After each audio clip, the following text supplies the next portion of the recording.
Oh, I did. Oh,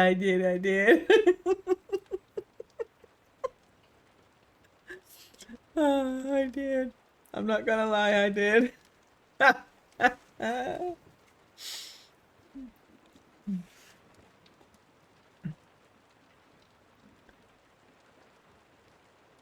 I mean, the way you and Craig has been yesterday, that felt good. Don't get used to it. What?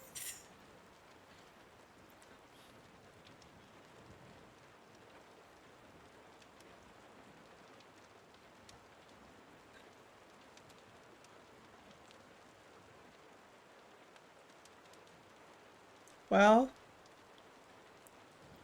oi!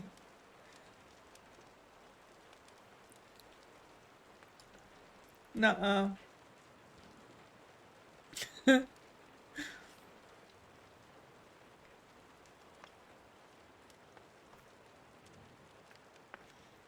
But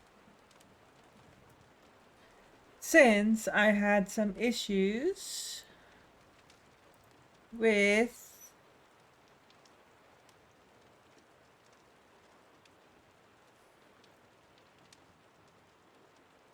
finding that book you guys wanted, well, actually, I found it, but turns out, hey, it's not available in your country.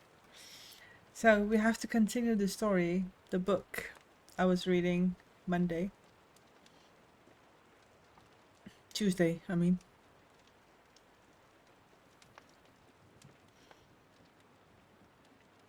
What book? 50 Shit? No. It's in the title. The Way of Shadows.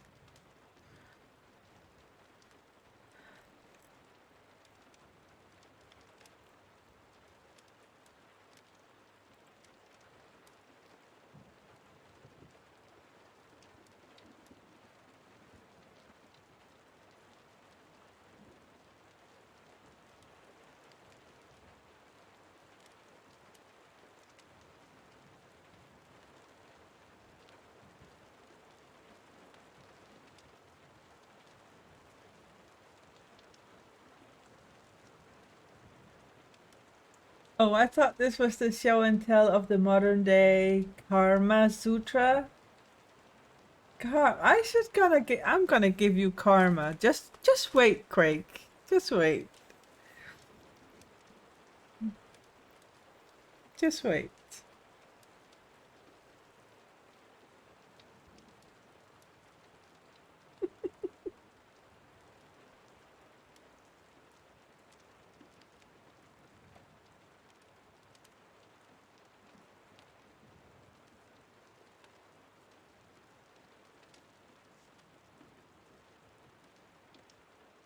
The law.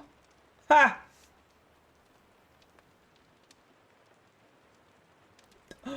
What?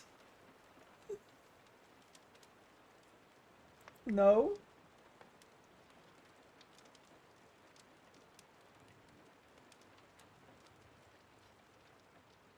You guys are enjoying this way too much.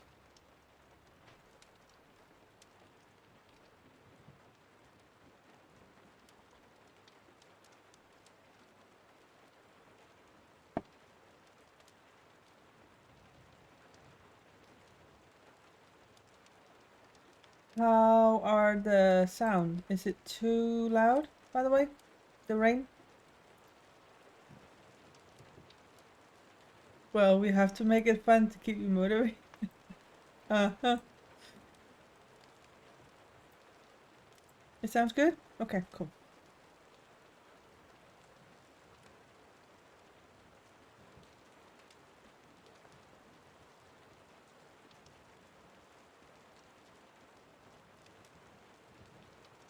Good. Good. Well, we're gonna continue with chapter 7 of the book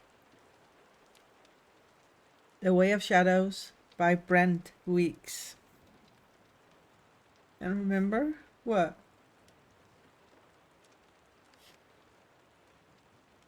Really? You're gonna pull that one on me now? I just started.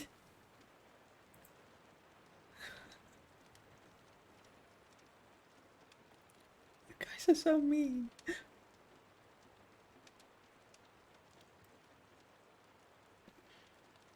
Just a friendly reminder. Mm-hmm. You, mister, are getting way too comfortable.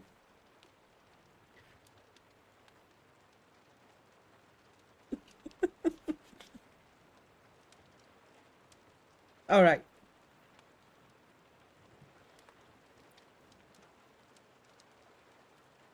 Good. You guys ready? Chapter 7. Solon to Fusen led the nag up Sidling Way between the gaudy, close-packed manses of the great families of Scenaria.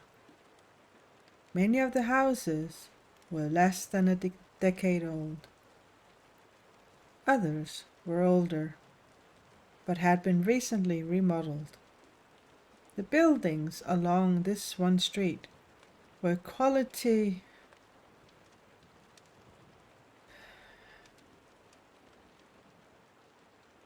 different from all the rest of the Cenarian architecture. These had been made by those hoping their money could purchase culture. All were ostentatious, trying to rival their neighbors by their exotic design. Whether in builders' fantasies of Ledatian spires or Fryac, holy moly, why do they have to have these crazy words?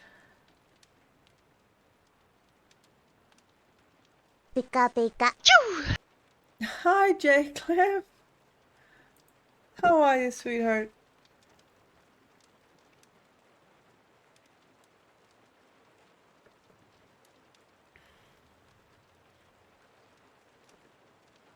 You're good? Oh, that's great to hear.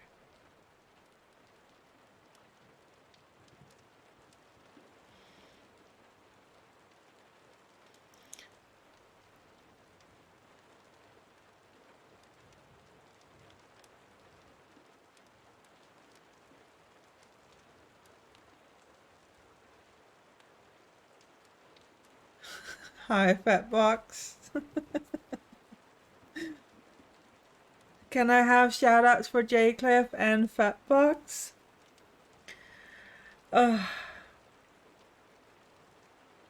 It's a Maroon 5. He's singing it. It's Adam. Adam, he's singing that. Yes! Yes!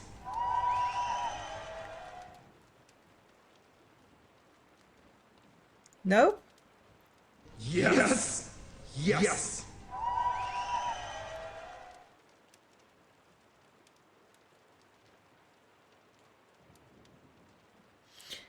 If I tell you no.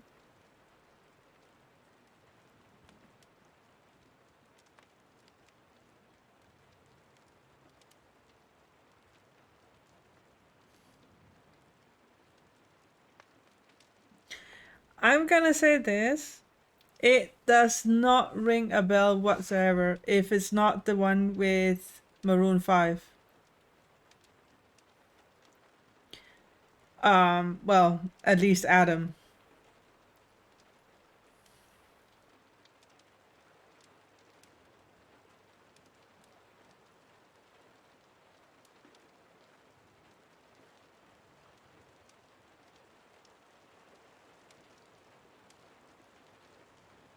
Sweet as candy?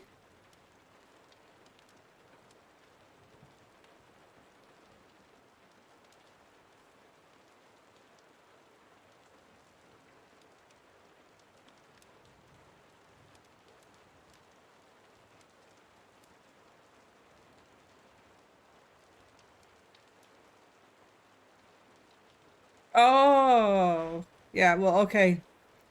Now that you say it, I know the song, but I don't remember the lyrics.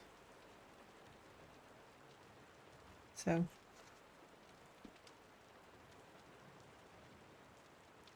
Alright.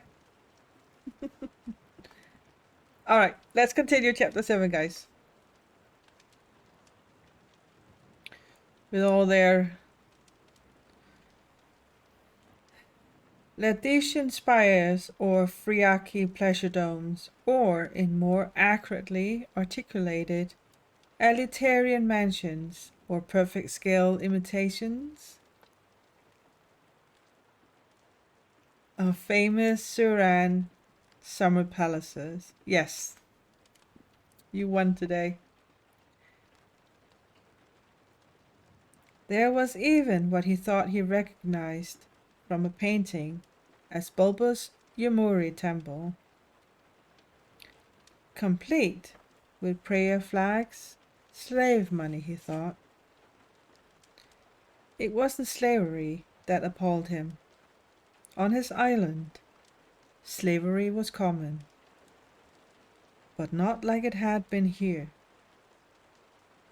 These manses had been built on pit fighters and baby farms.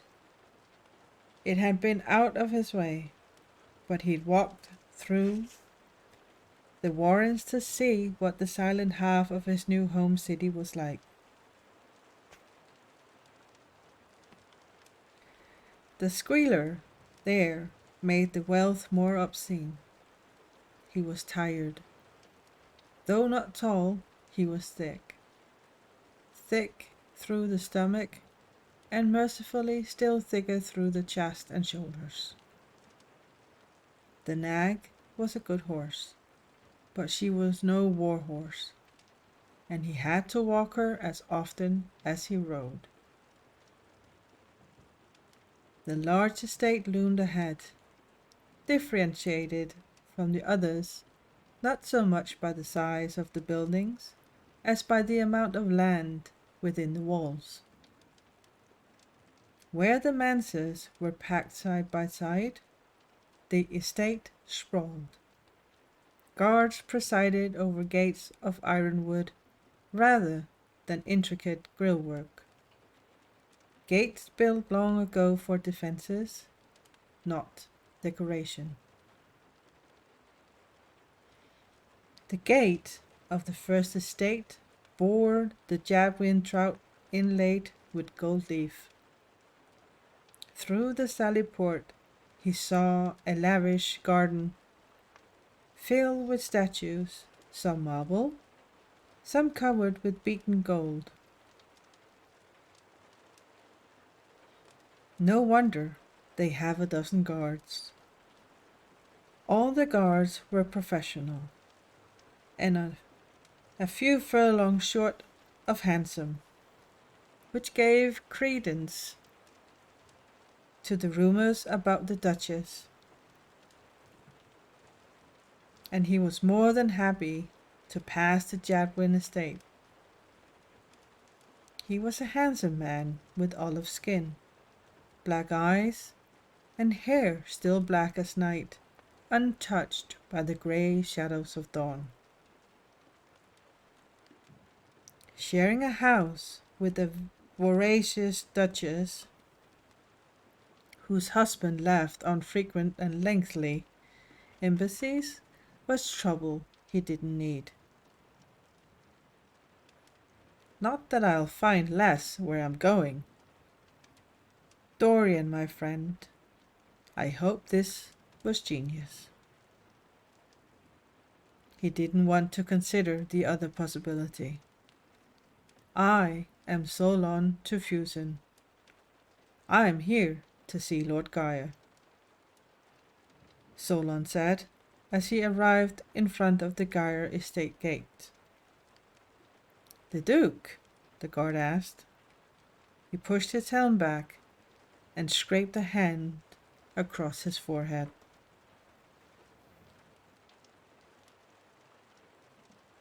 The man's a simpleton. Yes. Duke Gaia. He spoke slowly and with more emphasis than was necessary, but he was tired. That's a crying shame, the guard said. Solon waited, but the man didn't elaborate. Not a simpleton, an ass. Is Lord Geyer gone? Nah. So that's what this is about. The red hair should have tipped me off. Solon said, I know that after millennia of being raided, the smarter Surens moved inland, leaving your ancestors on the coast. And I realized that when Sethi pirates raided your village, they carried off all the presentable women, again leaving your ancestors. So through no fault of your own, you're both stupid and ugly. But might you attempt to explain how Lord Geyer is both gone and not gone? You can use small words. Perversely, the man looked pleased. No marks on your skin, no ring through your face. You don't even talk like a fish. And you are fat for a fish too, let me guess. They offered you to the sea, but the sea gods wouldn't take you. And when you washed up on the beach, you were nursed by a troll who mistook you for one of her own. She was blind, Solon said. And when the man laughed, he decided he liked him. Duke Geyer left this morning. He won't be back, the guard said. He won't be back? You mean ever? Not my place to talk about it, but no, not ever, unless I miss my guess. He's gone to command the garrison at Screaming Winds. But you said Lord Geyer isn't gone, Solon said. The Duke named his son the Geyer until he returns.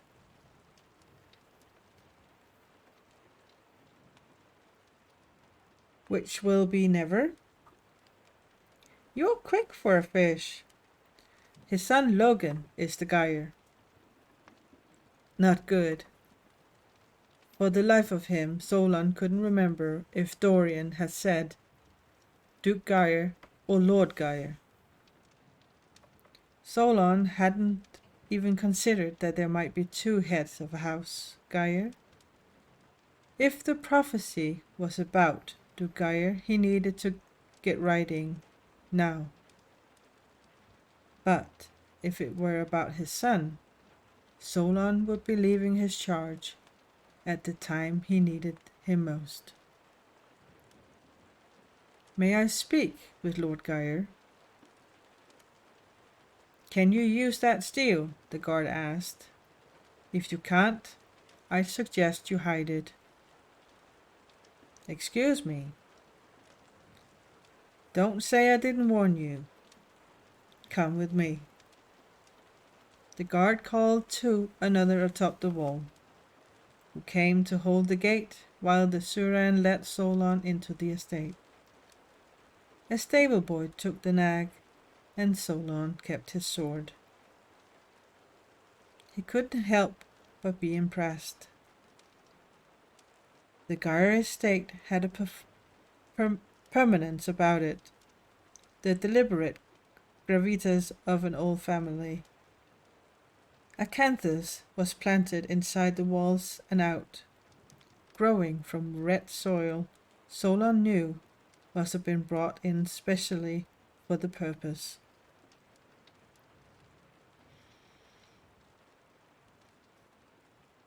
The thistly plants hadn't just been chosen to keep beggars or thieves from the walls.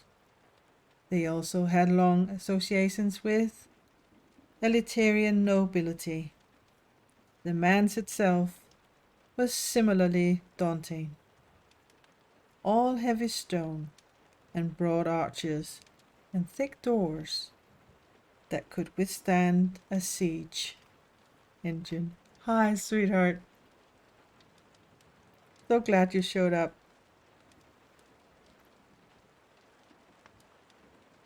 The only compromise strength had made with beauty were the climbing blood roses that framed each door and every ground floor window. Against the backdrop of black stone and iron-barred windows, their perfect red hue was striking. Solon didn't pay attention to the ringing of steel until the guard walked past the entry to the manse and around to the back of the building. Here, with a view across the Plith to Castle Scenaria, several guards were watching as two men bundled in practiced armor pummeled each other. The smaller man was retreating, going back in circles as the larger man's blows thudded on his shield. The smaller man stumbled, and his opponent bull rushed, leveling him with a shield like a ram. The man raised his sword, but the next blow sent it flying, and the next rang his helmet like a bell. Logan Geyer tore off his helmet and laughed, helping the guard to his feet. Solon's heart sank. This was Lord Geyer? He was a child in a giant's body, baby fat still on his face. He couldn't have been more than 14, probably younger. Solon could imagine Dorian laughing. Dorian knew he didn't like children. The Suran guard stepped forward and spoke quietly to Lord Geyer. "Hello," the boy lord said, turning to Solon. "Marcus tells me you fancy yourself quite a swordsman. Are you?" Solon looked at the Suran, who gave him a self-satisfied smile. "His name is Marcus." Even the names in this country were a mess. With little regard for people's origins, Alitarian names like Marcus or Lucien mixed freely with Lodriciari names like Rodo or Daedra, Suran names like Hideo or Shizumi, and normal Cenarian names like Elaine or Philine. About the only names most people wouldn't name their children were the slaves' names common in the Warrens, like Scar or Harelip. "I can hold my own, Lord Geyer, but it is so words I wish to exchange with you, not blows. If I go now, my old mare and I can make it to the garrison in 6, maybe 7 days." "We will speak then, after we spar. Marcus, get him some practice armor." The men looked pleased, and Solon saw that they loved this young lord like he was their own son, and laughed too easily and spoiled him. He was suddenly the Geyer, and the men were still entranced by the novelty of the idea. "I don't need it," Solon said. The chuckling stopped, and the men looked at him. "You want to spar without armor?" Logan asked. "I don't want to spar at all. But if it is your will, I shall consent."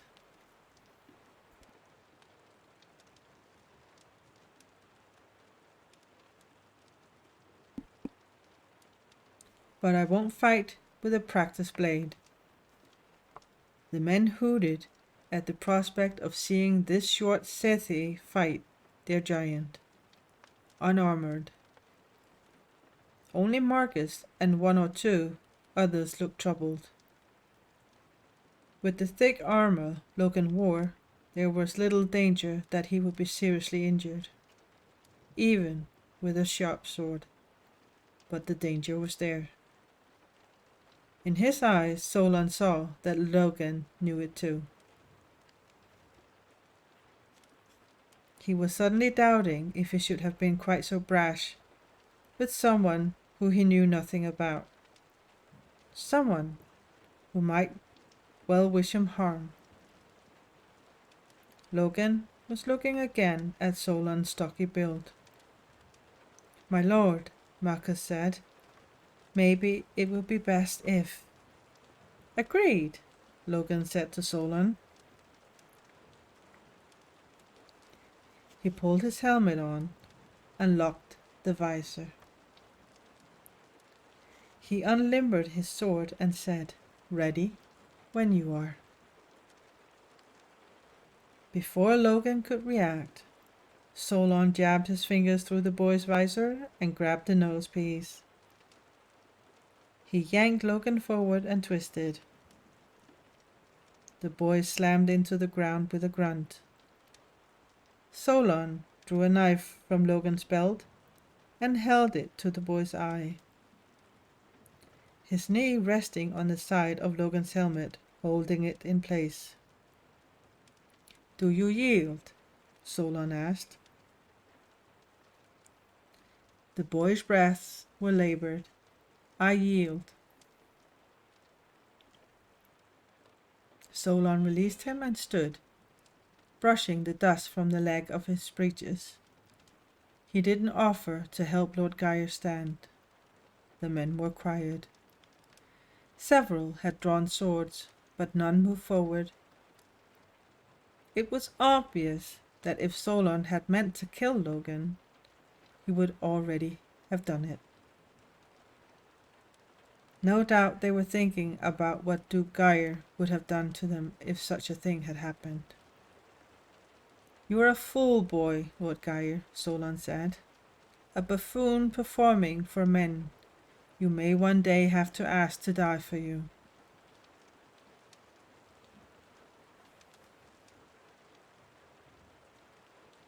He said Duke Geyer. Surely Dorian said Duke Geyer.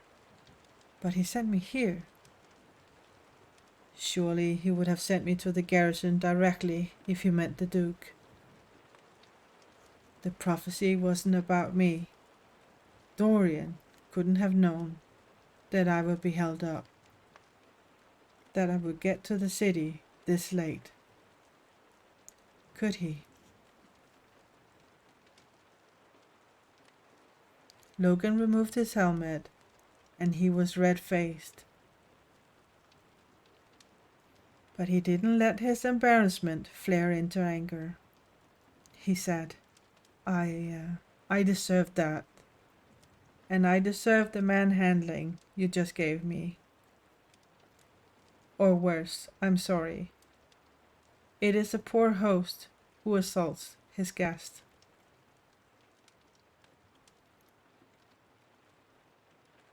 "You know they have been losing on purpose, don't you?"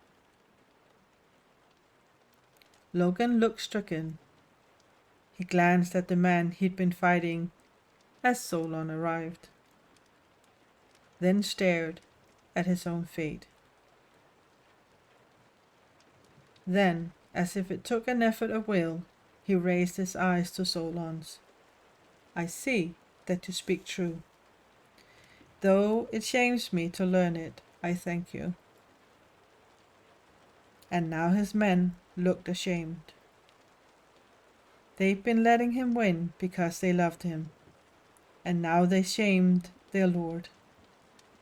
The men weren't just pained, they were in misery. How does this boy command such loyalty? Is it just loyalty to his father? As he watched Logan look at each of the men in turn, staring until each met his gaze and then looked away, Solon doubted that. Logan let the pained silence sit and grow. "In 6 months' time," Logan said, addressing the men, I will serve at my father's garrison. I will not sit safely in the castle. I will fight, and so will many of you. But since you seem to think sparring is entertainment, very well. You will entertain yourselves by sparring until midnight. All of you.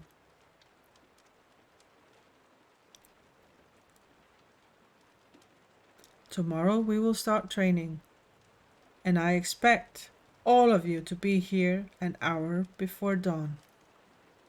Understood? Yes, sir. Logan turned to Solon. Sorry about that, Master Tufushin. About all of it. Please call me Logan. You'll stay for dinner, of course. But I can also have the servants prepare a room for you. Yes, Solon said. I think I'd like that.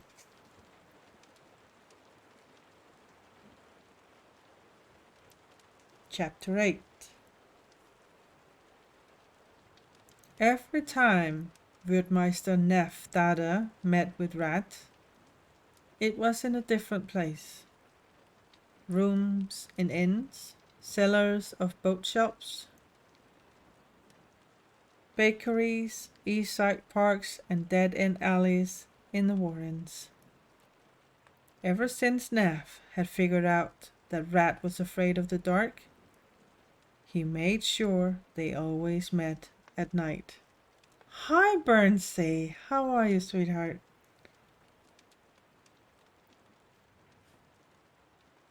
May I have a shout out for Burns Wheels, please?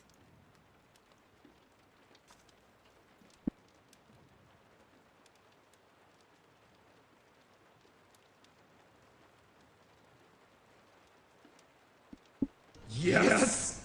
Thanks, Yes. AJ.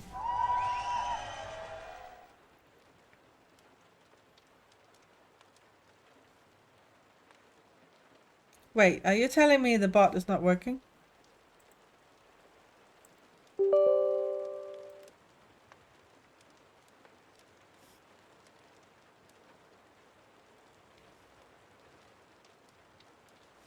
Hi, Sago Fox. How are you, sweetheart?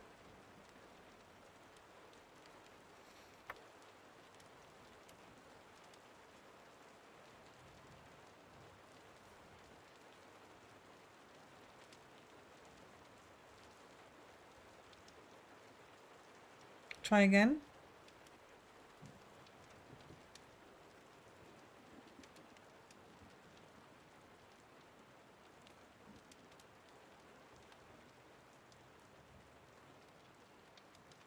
Yes.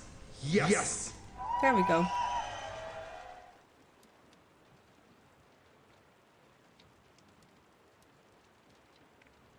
Tired but otherwise okay. Survived the thunderstorms last night. Oh, that is good. Not that there were thunderstorms, but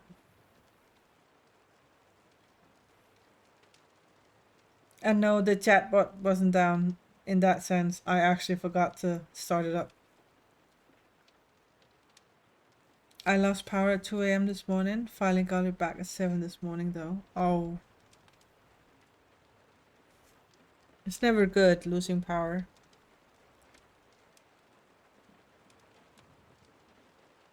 Fine but not ESO today? Oh, there will be ESO, don't worry.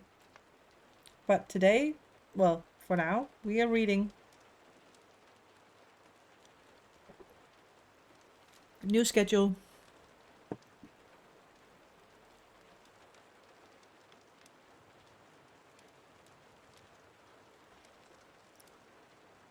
AJ, since the chatbot is up again, can you do the shoutouts for... Ugh.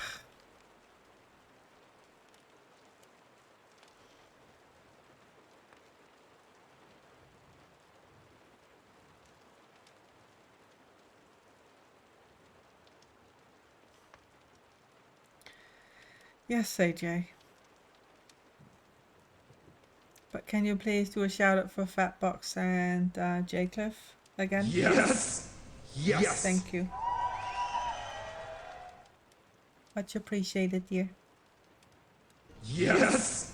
Yes.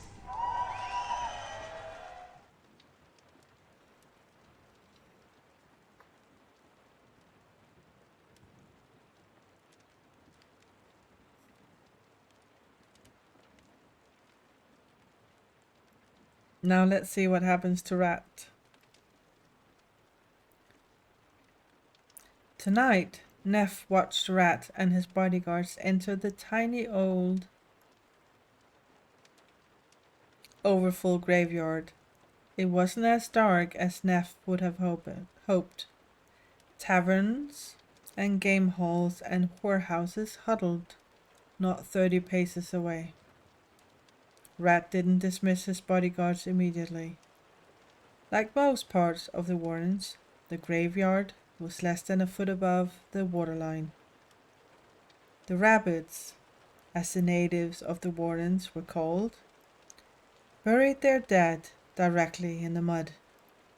If they had the money, they erected sarcophagi above ground. But ignorant immigrants had buried their dead in coffins after some riot or another years ago. And the ground had swollen above those graves as the coffins fought to float to the surface. Several had broken open, their contents devoured by feral dogs. Rat and his bodyguards looked sick with fright. I can see new schedule? Yes. Maybe, AJ, as much as I hate to say this, you should put a link into the About page.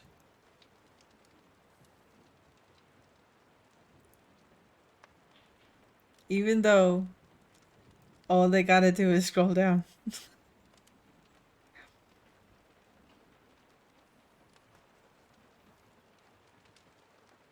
Yes. No, here on the Twitch page, Sagglefox. Because you write see in the panel below. I know you write that, but maybe you should just click the link, make a link or something like that. So.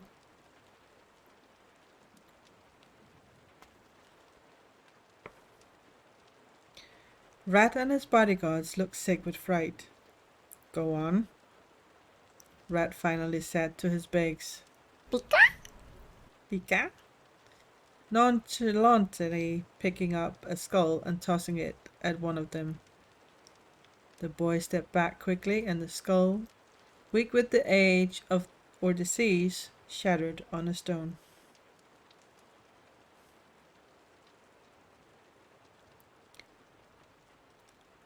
I know, but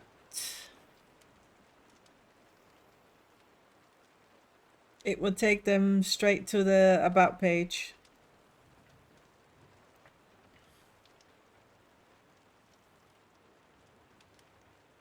That's what I mean. Where you actually can see the schedule.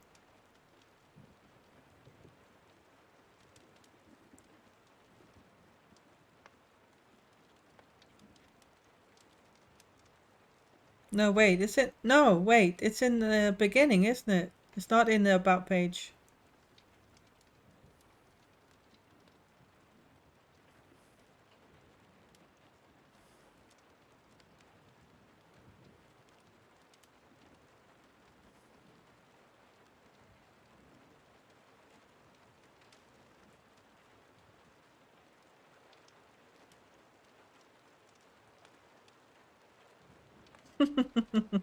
Pika?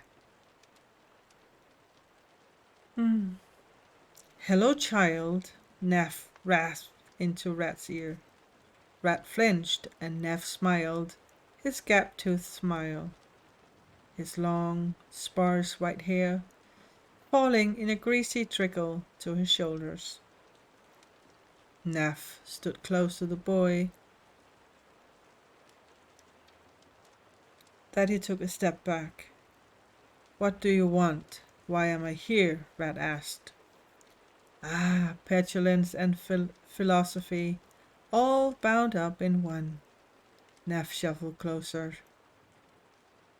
He'd grown up in Lodrikar, east of Kalidor. The Lodrikari thought the men who distanced themselves so much that you couldn't even smell their breath were hiding something.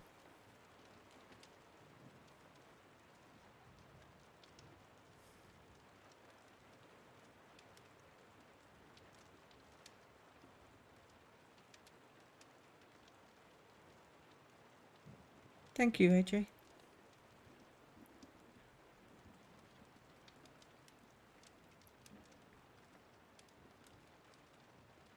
Merchants in Scenaria who dealt with the Lodrikari complained bitterly about it, but stood close eagerly enough when Lodrikari coins were at stake. But Neff didn't stand close for cultural reasons. He hadn't lived in Lodrikar for half a century. He stood close because he liked to see Rat's discomfort. Ha, Neff said, exhaling a gust of rotten air over Rat's face. What? Rat said, trying not to edge back. I haven't given up on you yet, you great stupid boy. Sometimes you manage to learn despite yourself. But that's not what I'm here for.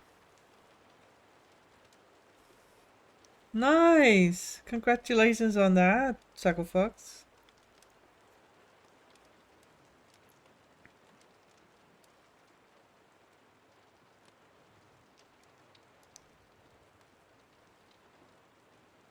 Not what you're here for either.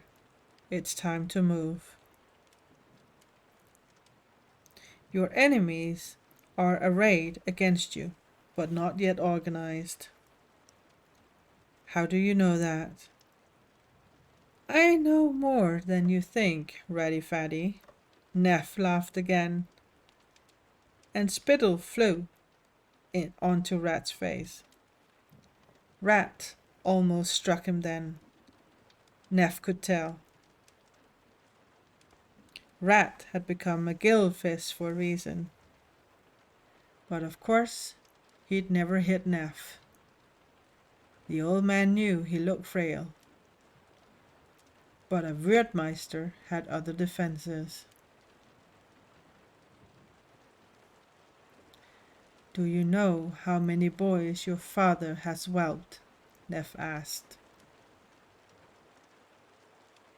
Rat looked around the graveyard as if Neff hadn't already checked for anyone eavesdropping. The boy was hopelessly stupid.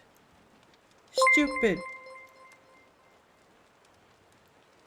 But capable of cunning and utterly ruthless. Audie Lignet 3, thank you so much for the follow.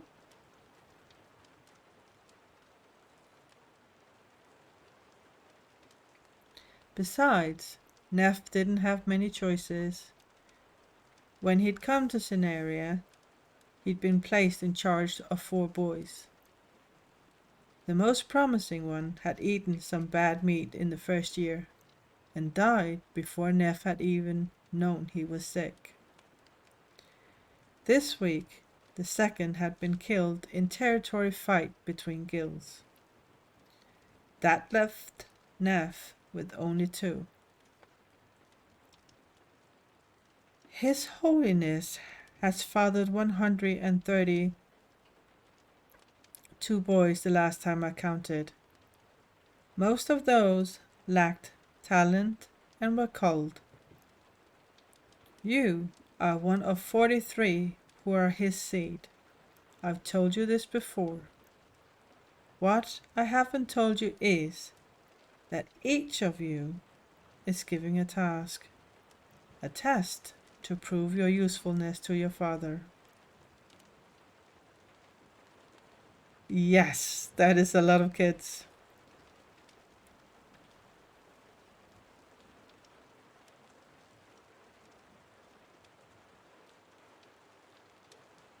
If you pass, you may one day become God King yourself. Can you guess what your task is?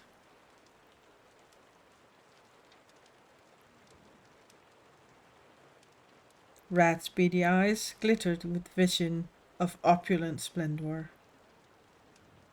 Neff slapped him. Your task, boy. Rat rubbed his cheek, trembling with rage. Become Shinga, he said quietly. Well, the boy aimed higher than Neff would have guessed. Good.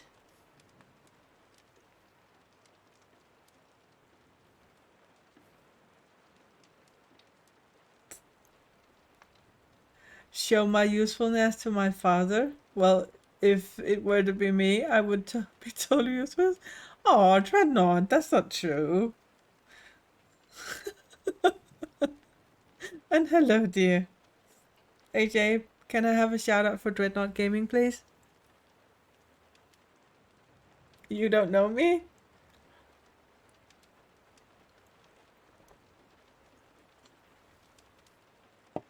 Yes.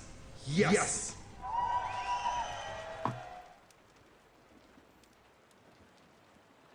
Oh, you're most welcome, dear.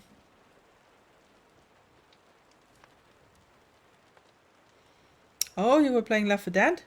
Hmm. Have you been looking at Back for Blood?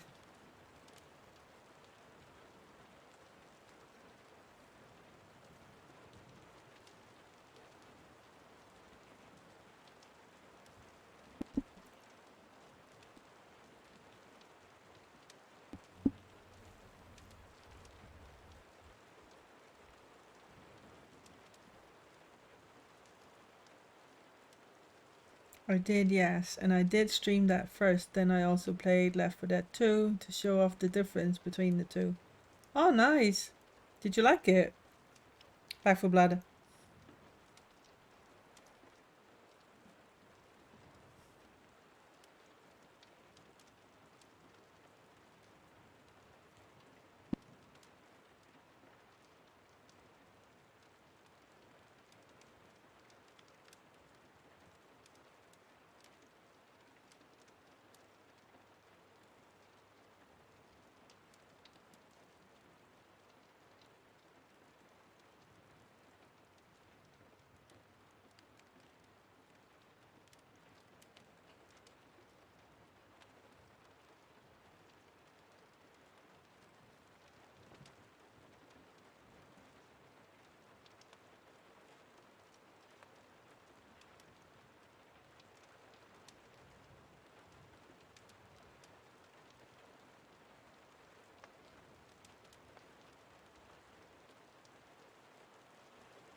I'm back. So sorry for that.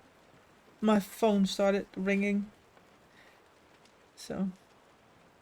You did, yes, and I did stream that. It's good. Can't wait to the full release, to be honest. Yeah. Nice. Maybe there will be some Back for Blood action this weekend. Not from me, though. Well, maybe there will be some here. And yes, AJ, as an answer to your question in Discord, yes.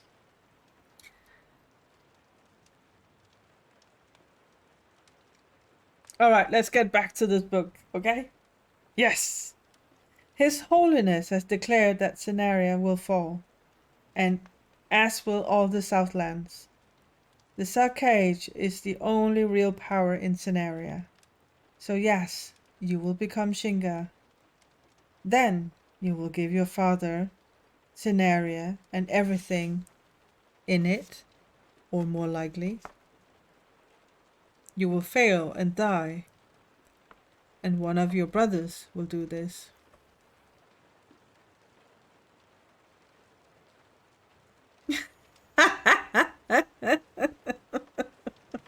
Mama and her awesome cheeky mod co-stream Back for Blood. Woot woot! Yes. Though he's more mean these days than anything. Strict, I would rather say, than mean, but strict. There are others in the city, Red asked. Come watch her team kill her mom. Yes. Oh, that was so funny.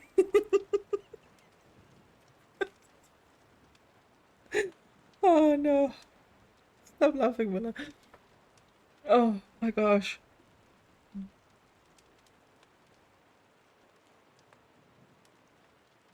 For you? What do you mean? Wait, what? What are you up to?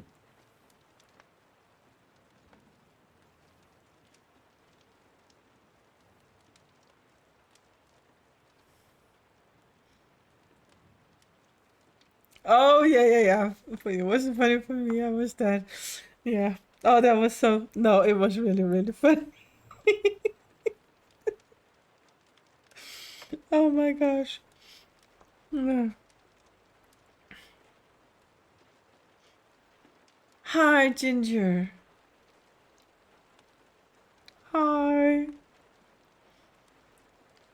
Your father is a god, but his tools are men, and thus fail.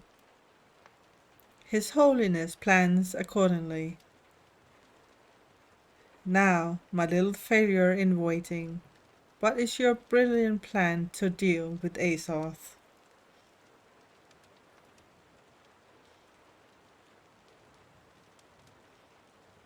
Jay, don't forget to clock out. What does that mean?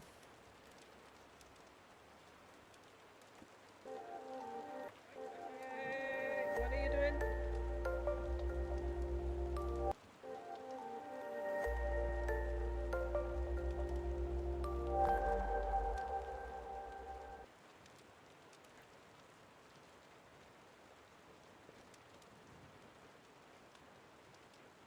It was a TikTok I sent you and her this morning.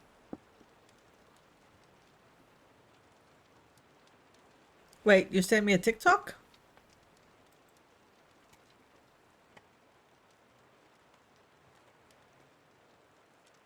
Oh, I did not. Yes, get off company time. Yes.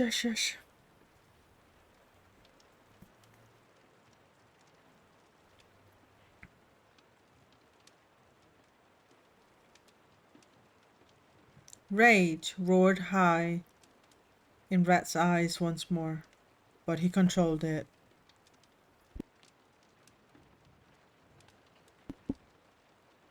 One word from Neff, and Rat would be one more corpse floating in the plyth this morning. And they both knew it. In truth, Neff was testing him.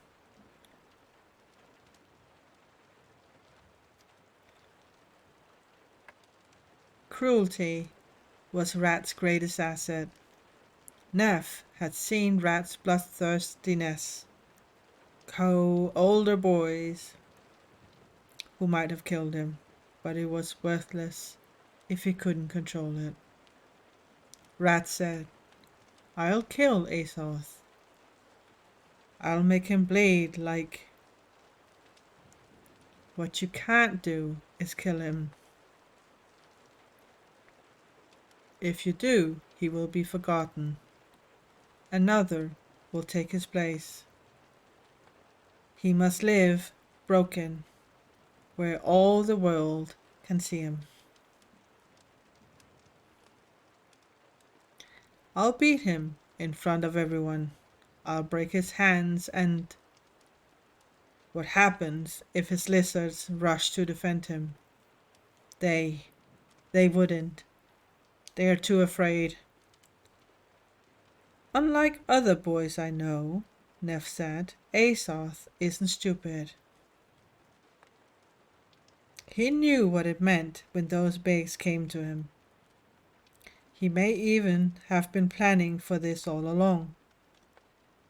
The first thing he'll expect is that you'll get scared and try to beat him. So he'll have a plan for it." Neff watched the realization settle on Rat that he might actually lose control of the guild. If he lost the guild, he'd lose his life. "But you have a plan," Rat said. "A way I can destroy him, don't you?" "And I might even share it," Neff said. It was coming. Azoth could feel it as he lay on the floor, surrounded by his lizards, his guild. His 15 littles and 5 bigs. Half the littles in Black Dragon and a quarter of the bigs were his now. They slept peacefully around him. Probably even Badger, who was supposed to only be feigned sleep. Azoth hadn't slept for 4 days. The night he'd come home from talking to Blend, and every night since, he'd lain awake, plotting, doubting, feverish with excitement about a life without Rat, and the rising light of day had melted his plans with the fog. He'd called those who stood with him his lizard as a joke. They certainly weren't dragons, but the children had taken the name proudly, deaf to the despair in the label. During the days he acted, given orders, formed his pathetic lizards into a force, done anything to keep his mind off killing Rat. How long would Rat wait? The time for a purge was now. Everyone was waiting to see what Rat would do. Everyone was still sure that he would do something. If he didn't, though, and soon his faithful would start to doubt him and he'd lose the guild in an instant. Oh, posture check. Okay, thank you for that.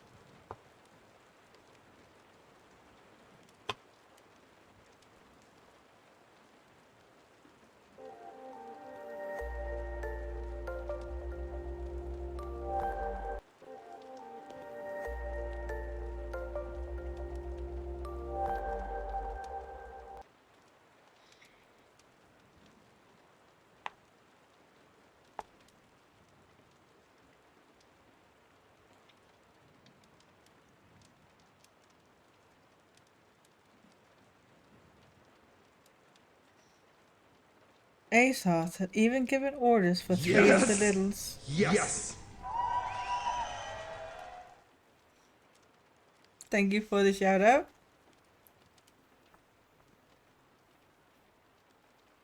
I was actually looking at my keyboard. I thought it was something I did. Pika Choo! Oh, Bison coming in with the raid. Hello, sweetie. How is life down under? Yes.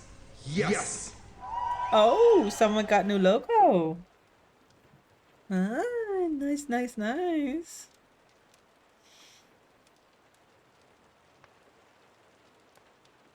Hi, sweetie.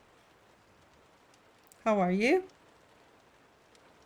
How was your stream?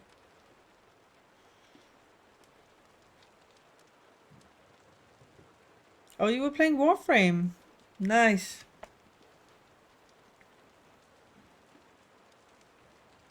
Someone gifted you a sub. Thank you to that mysterious person. That mysterious person is none other than Cavesorn that went absolutely crazy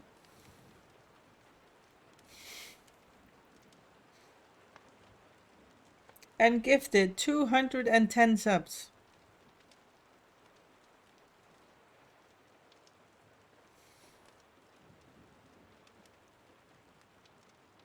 And you were one of the lucky ones.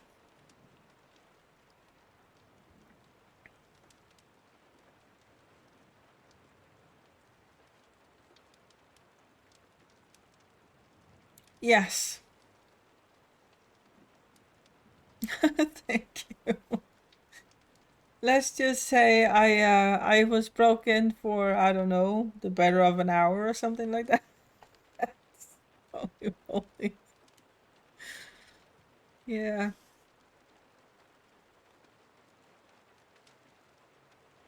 I'm not gonna lie, I have the greatest community. Where is my rich follower? I want those 200 subs if I need them. Well, I didn't ask for it, but I am very, very grateful. Um, you guys are a part of this amazing community.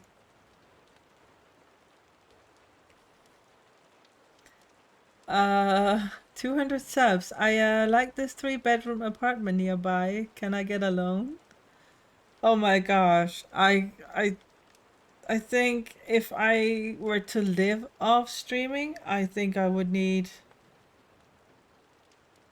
I don't know, 2,000 subs or something like that. It's extreme. I mean, Twitch, take half. Oi, back in line. I got no job, so I could use it more. Wait, what? Why no job soon? What's going on?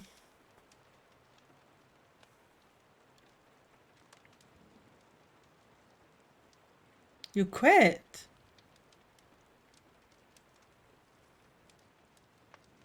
You never quit a job unless you have another one on hand.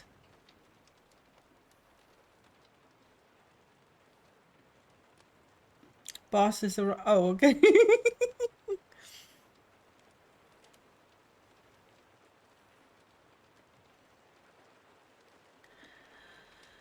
Also, before I streamed Warframe, I was originally playing an anime shoot 'em up game called Is It Wrong to Shoot 'em Up Girls in a Dungeon? It's a free game on Steam based on an anime. I'm currently addicted to it. It has a horrible name, but it's nothing but a monster shooter. Oh no. Legit, someone joined my stream and then left immediately given the name. Oh my.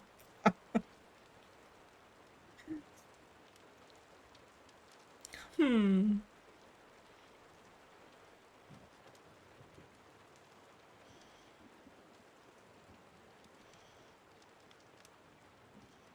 That's not good. Then maybe you should revise what kind of game you're streaming.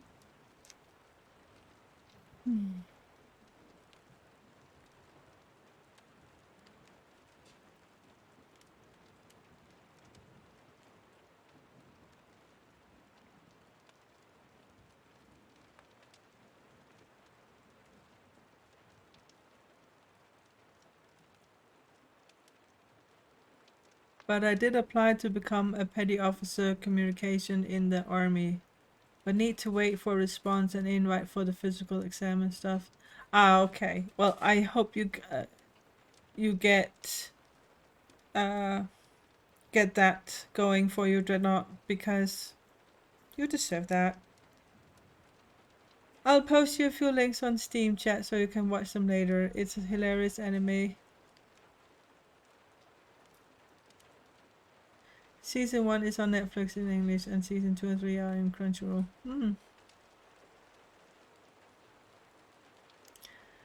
The physical is no issue, but the mental health check, that's going to bend me over hard. Well, just be a sweet, crazy you, then everything will be fine.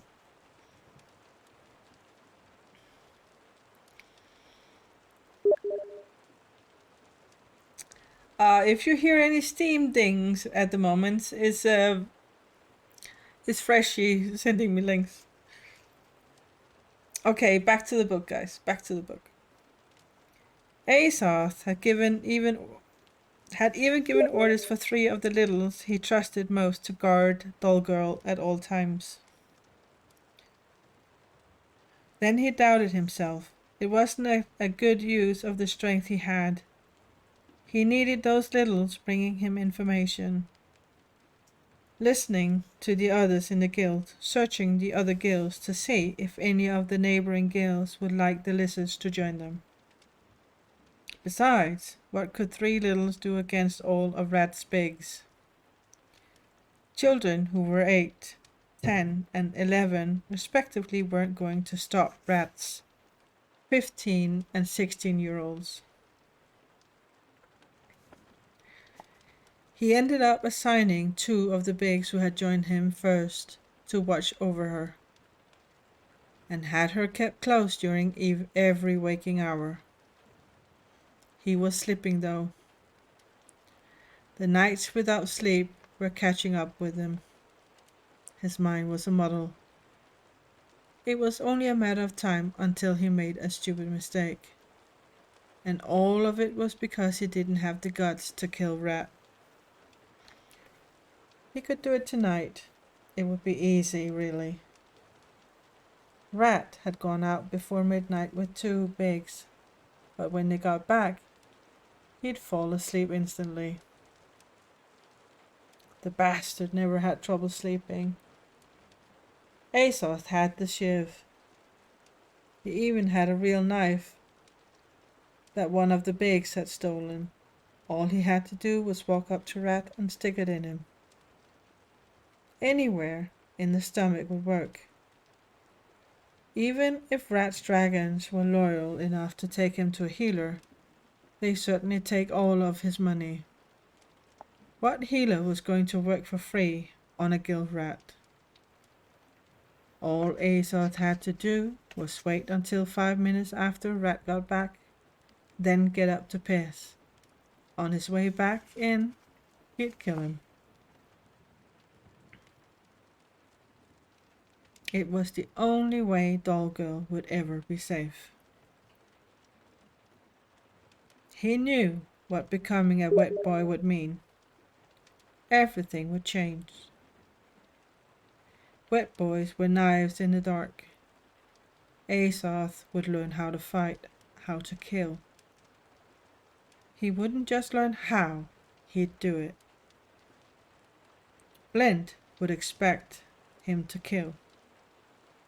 That niggled at him like a stare from Doll Girl that wouldn't really count unless he met her eyes.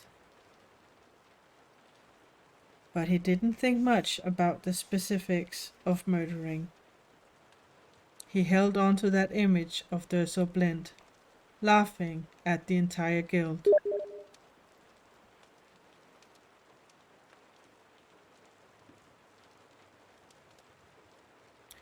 Durso Blend laughing at Rat and his little army. Durso Blend, fearless. Durso Blend, who Azoth could be. Blend would take him away. Asos wouldn't lead Black Dragon. He wouldn't even lead his lizards, but he didn't want to. He didn't want the littles looking at him like he was their father. The bigs, who towered over him looking at him like he knew what he was doing. Like he would keep them all safe. He couldn't even keep himself safe. This was all a fraud. He was a fraud. He'd been set up, and they didn't even see it. Okay, no more distant beeping, which Mama Raiden claims is steam, but I think it's a train in the snow given what I'm seeing on stream. He was a frog.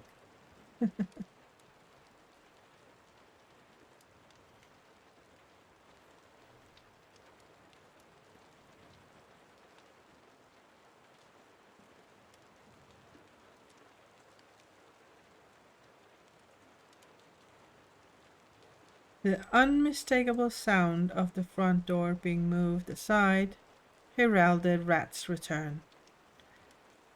Azoth was so scared he would have wept if he hadn't told Badger to stay awake. He couldn't weep in front of his bigs. He was sure Rat would come over to him, have the bigs lift him up, and take him away to some horrific punishment that would make Jarl's look easy. But true to form, Rat pushed into his harem, lay down, and was asleep in seconds. A wet boy wouldn't cry. Azoth tried to slow his breathing, tried to listen to see if Rat's bodyguards were asleep too. Wet boys weren't afraid. They were killers. Other people were afraid of them. Everyone in the star cage was afraid of them. If I lie here and try to sleep again, I might sleep here with nothing happening for another night or another week. But Rat will get me. He'll destroy everything. Azoth had seen that look in his eyes. He believed Rat would destroy him, and he didn't believe that it would be a week before he did. It's either that or kill him first. In his mind, Azoth saw himself as a hero, like something out of a bard's tale, giving Jarl his money back, giving Jalil enough to buy review, everyone in the guild loving him for killing Rat, and Dalgirl speaking for the first time, approval glowing in her eyes, telling how brave he was. It was stupid, and he couldn't afford stupidity. Okie dokie, I'm going to get going. I need some food. I need to stretch my hairy legs. See ya. Have a great stream. You are most welcome, and thank you so much for the raid, sweetie. And try to get some sleep. Get some rest, okay? I know it's late for you, so catch up soon, okay?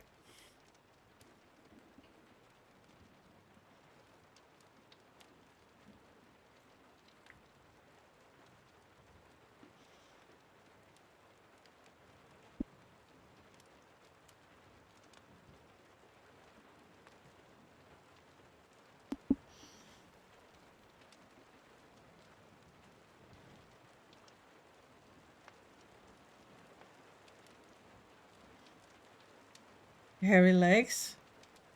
It's cold here. Hairy legs are required. Fair enough. You know to stay warm? You're excused? Yeah, it's winter in Australia. Well, actually, can't be that cold.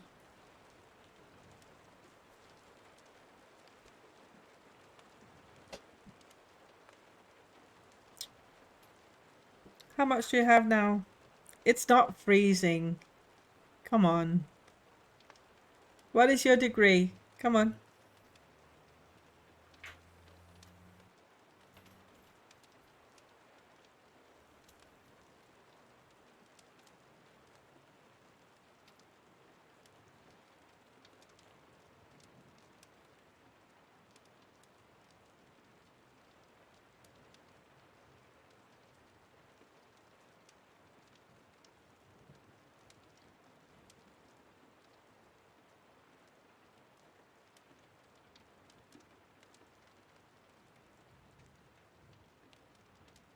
People underestimate Australian cold weather.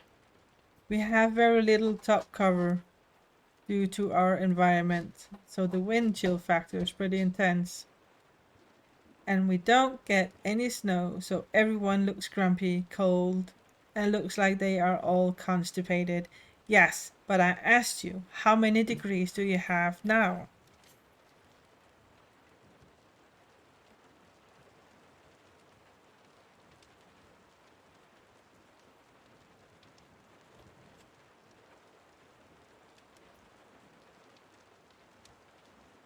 It drops to negative temps at night.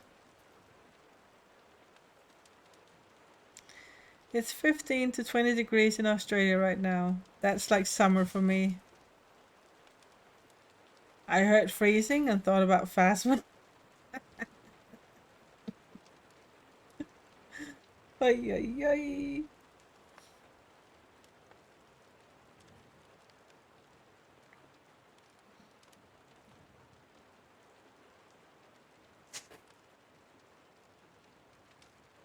I'm sorry for the extra noises, but it is Mew that found a box.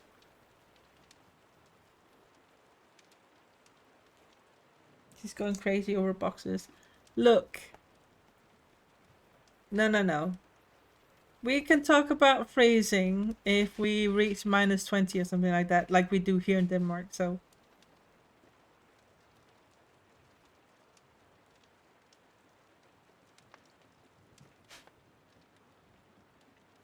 If the windows has ice on their edges in the morning, it's freaking cold.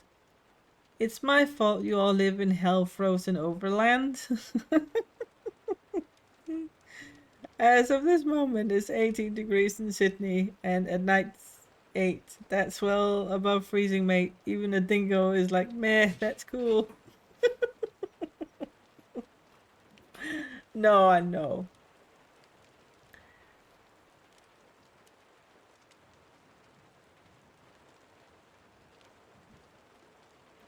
I've been to Europe. You all think it's cold, but it's no wind, snowy wonderland.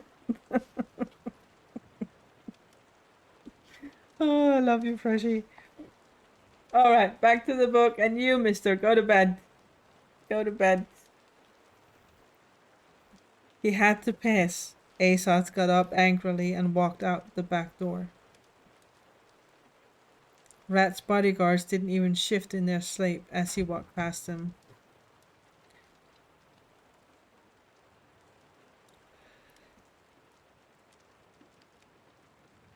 Night air were cold and rank. Asos had been spending most of their collection money to feed his lizards. Today he bought fish. The ever-hungry littles had gotten into the entrails and eaten them and gotten sick. His urine arcing into the alley. He thought he would have someone watched out for that.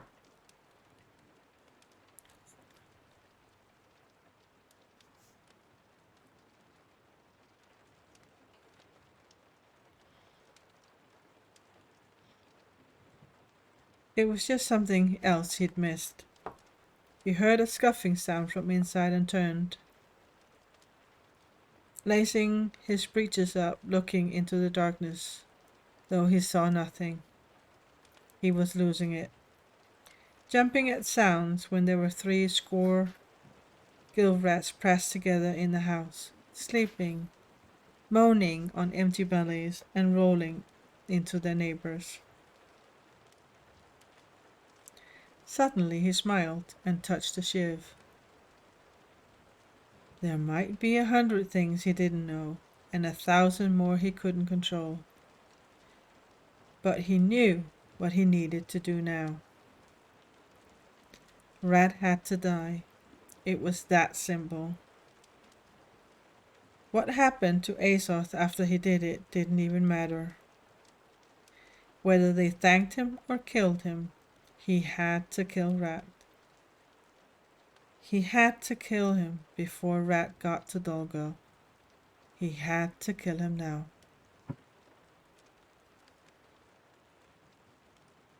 And with that, the decision was made. Azoth held the shiv up along his wrist and stepped inside.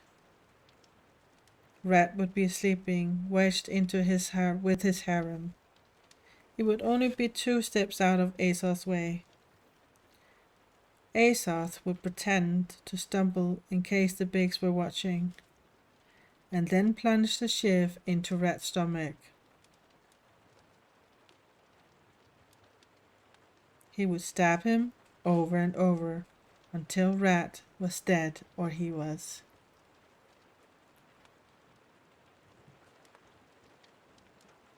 Azoth was within 4 steps of his attack when he came in sight of his own sleeping space.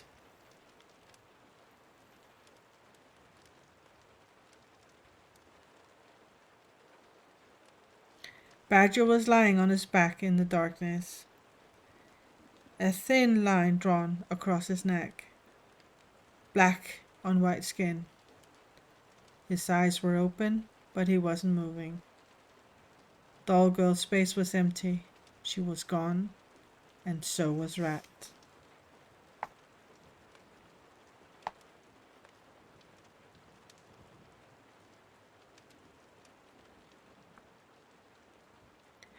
He lay in the darkness, too stunned to weep. Even in his sudden blind shock, Azoth knew that Rat's Bigs couldn't be asleep. This was what they had been waiting for. Azoth had left for the barest minute, and they had taken Dolgo. It wouldn't even do him any good to wake the whole guild. In the darkness and confusion, he'd never know just which of Rat's Bigs were gone. And what would he even do if he knew? Even if he knew who was gone, he wouldn't know where they'd gone. Even if he knew where they'd gone, what would he do?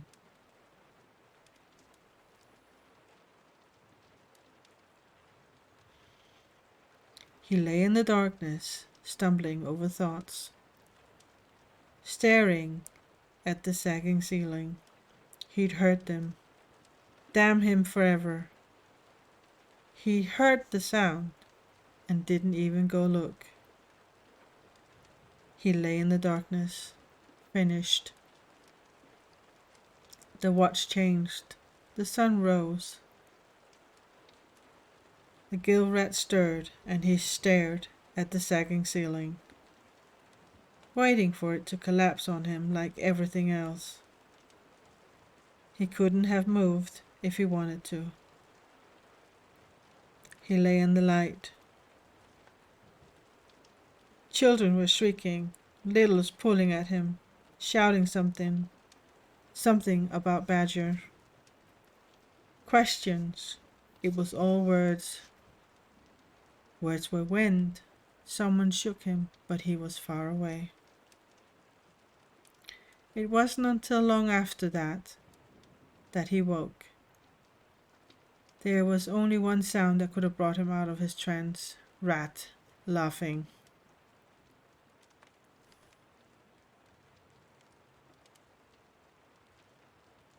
Tingles shot across his skin, and he sat upright. He still had the shiv. There were dried blood on the floor, but Azoth barely saw it. He stood and started walking toward the door.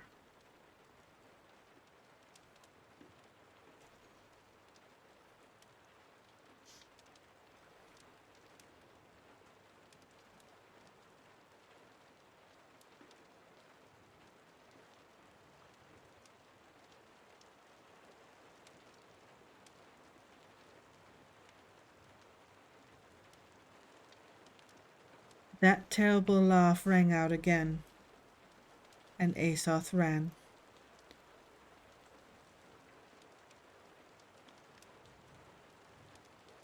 Hello, 72. I once dated a Swedish girl and she had a cute sis as well. We were snowed in at one moment, and let me tell you, they are quite the sharing people. Oh my god, Klaus, get naked and get in bed with me or we gonna die frozen cause we snowed in? What? No, they made soup and wine.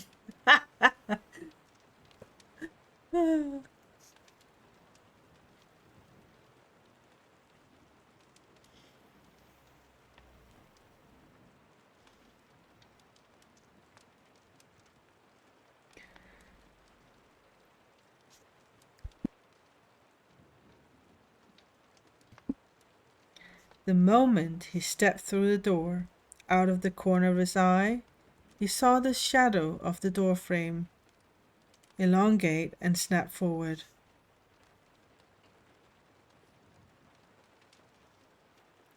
It was as fast as a trapdoor spider he'd once seen, and just as effective.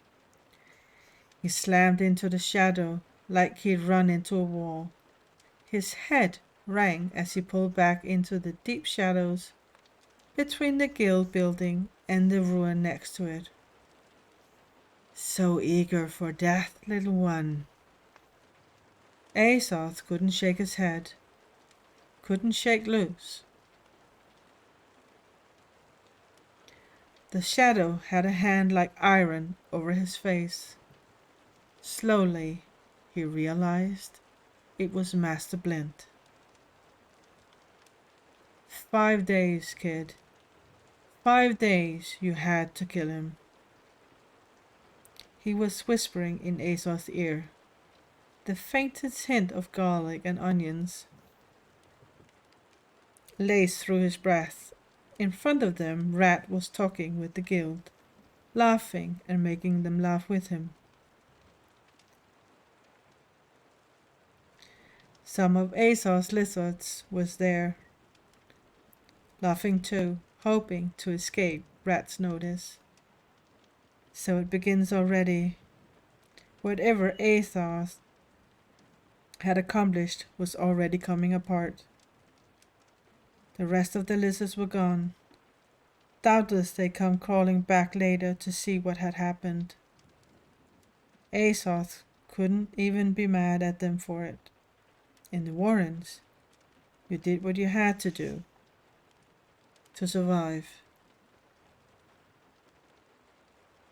It wasn't their failure, it was his. Blint was right. The bigs on either side of Rat were ready. Rat himself was ready. If Azoth had charged out there, he would have died. Or worse. All the time he'd had to plan, and he'd done nothing. He would have deserved that death.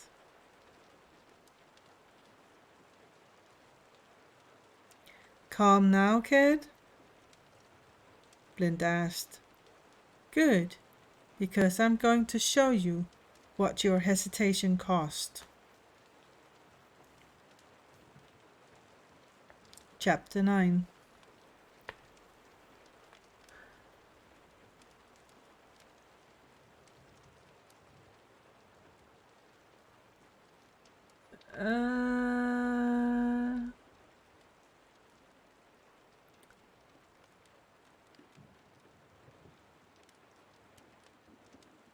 Read a bit above.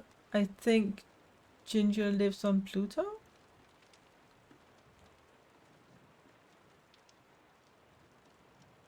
It's minus 270 on Pluto. I live just in Russia. Not in the coldest part of the country, though.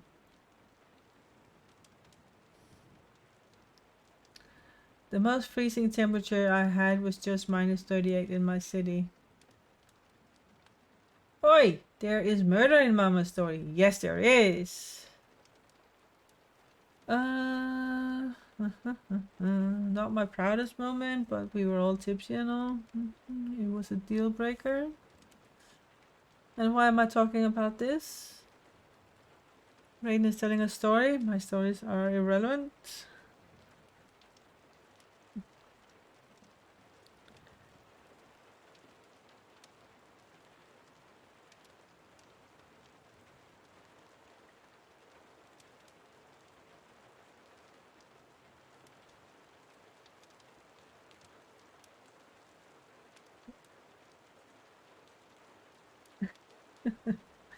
Good night, Freshie. You have a good night's sleep.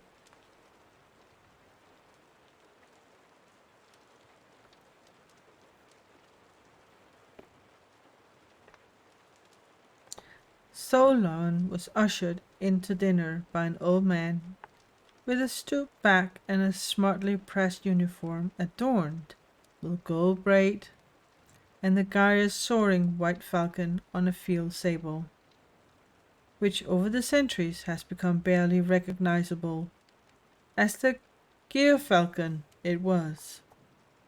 A northern falcon, and not Caledonian, or even Lothricari. Gyre falcons were only found in the phrase,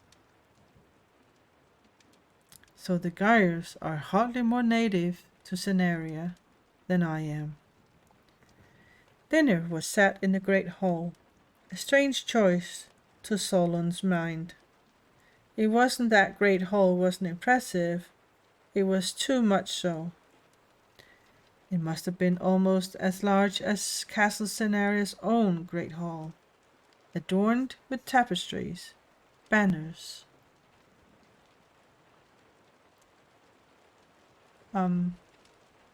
Old man? What?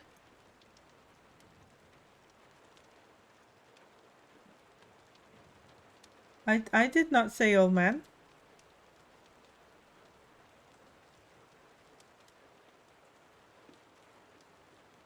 No, seriously, I didn't.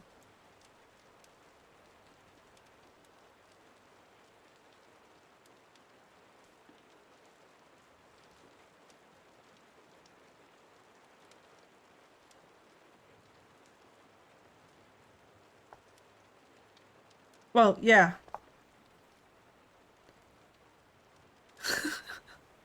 Fuck's sake.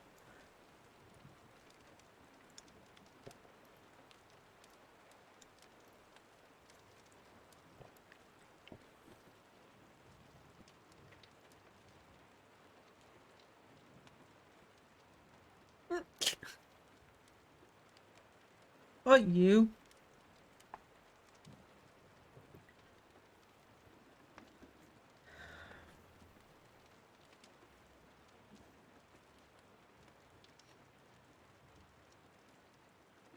It must have been almost as large as Castle Cenaria's own great hall, adorned with tapestries, banners, shields of long dead enemies, enormous canvases, statuary in marble and gold leaf, and a ceiling mural depicting a scene from the Alcestia.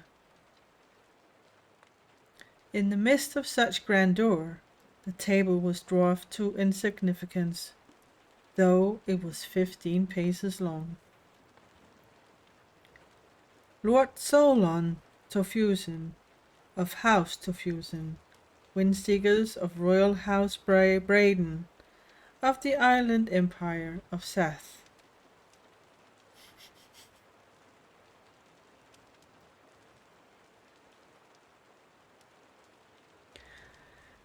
The old man announced.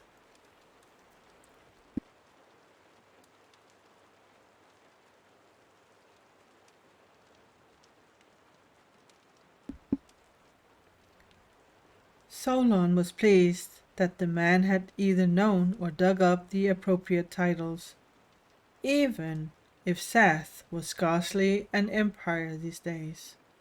Solon walked forward to greet Lady Gyre. She was an attractive woman, stately with the dark green eyes, and the dusky skin and delicate bones of house Grayson. Though she had an admirable figure, she dressed modestly by Cenarian standards, the neckline high, the hemline coming down almost to her slim ankles. The grey gown fitted, but not tight.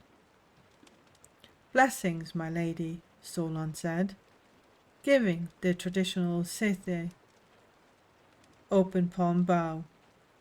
"May the sun smile upon you, and all storms find you in port." It was a little much, but so was having 3 people dine in a hall large enough to have its own weather. She not even bothering to speak to him. They sat, and servants brought out the first course, a mandarin duck soup with fennel. "My son warned me of what you were, but you speak quite well. Nor have you seen to fit to put metal through your face, and you're wearing clothes. I'm quite pleased." Evidently the good Duchess had heard about her son's luck with sparring Solon, and didn't appreciate having her son humbled. "Is it true then?" Logan asked. He was at one end of the table, his mother at the other, and Solon, unfortunately, in the middle. "Do the Sethi really go naked on their ships?" "Logan!" Katrina Gaia said sharply. "No, if I may, Lady Gaia, that is a common misperception. Our island splits the hottest current in the Great Sea, so it's quite warm there even in the winter. In the summer, it's nearly intolerable. So though we don't wear as much clothing or as heavy clothing as people do here, we aren't without our own standards of modesty." "Modesty? You call women who run about on boats, half naked, modest?" Lady Gaia asked. Logan looked enwrapped by the idea. "Not all of them are modest, of course, but to us, breasts are about as erotic as necks. It might be pleasant to kiss them, but there's no reason to." "You go too far," Lady Gaia said. "On the other hand, a woman who shows her ankles is obviously hoping not to go below deck alone." "Indeed, Lady Gaia." He lifted an eyebrow and pretended to look at her ankles, though they were too far away and on the other side of a table leg. "Sithai woman would think you quite brazen." Katrina Gaia's face went ashen. Before she could say anything, though, Logan laughed. "Ankles? Ankles? That's so dumb." He wolf whistled. "Nice ankles, mother." He laughed again. A servant arrived with the second course, but Solon didn't even see him set it down. Why do I do this? It wouldn't be the first time his sharp tongue had cut his own throat.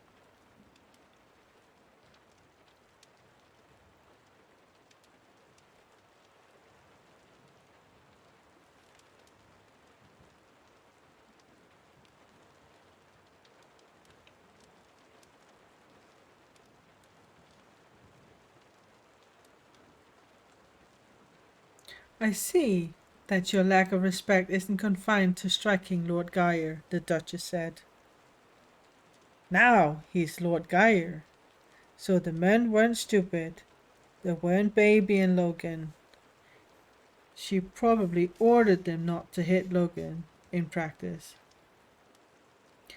"Mother, he was never disrespectful to me. And he didn't mean to disrespect you either.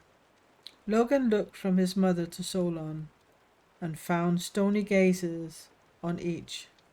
Did you, Lord Tofusen?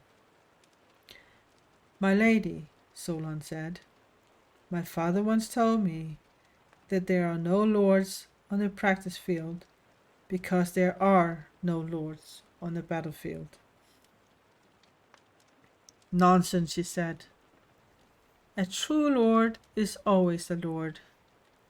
In Scenaria, we understand this.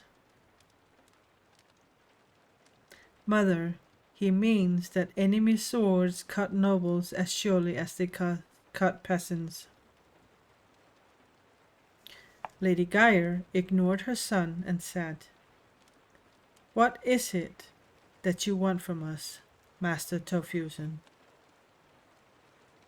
It was a rude thing to ask a guest, and not least for addressing him as a commoner.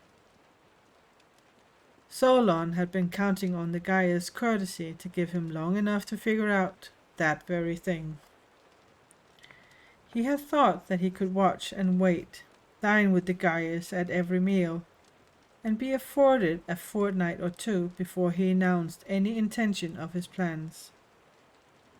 He thought he might like the boy, but this woman, gods! He might be better off with the Jadwin seductress. Mother, don't you think you're being a little... She didn't even look at her son. She just raised her palm toward him and stared at Solon, unblinking. So that's how it is.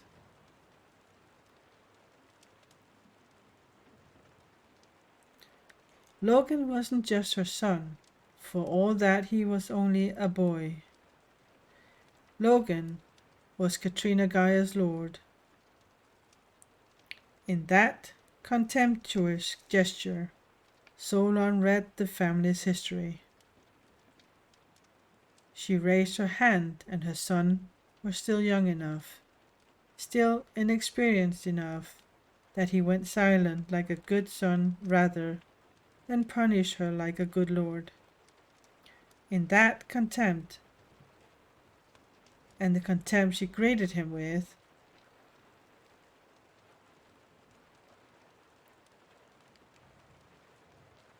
Solon saw why Duke Geyer had named his son Lord Geyer in his own absence. The Duke couldn't trust his own wife to rule. I'm waiting, Lady Geyer said. The chill in her voice made his decision. Solon didn't like children, but he loathed tyrants. Damn you, Dorian. I've come to be Lord Geyer's advisor, he said, smiling warmly. Oi, Duke is a sexist? No, he's not. Ha! Absolutely not. Mother, Logan said, a touch of steel entering his voice. No, never, she said. In fact, Master Tofusen, I'd like you to leave. Mother! Immediately, she said. Solon didn't move, merely held his knife and two-pronged fork. He was glad he remembered how the Cenarians used these things. Over his plate, willing himself not to move.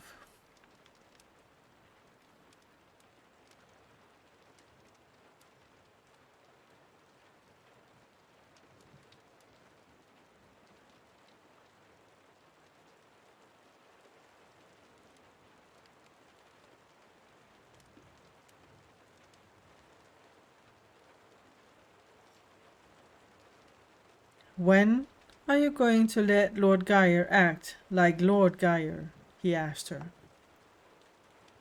When he's ready, when he's older.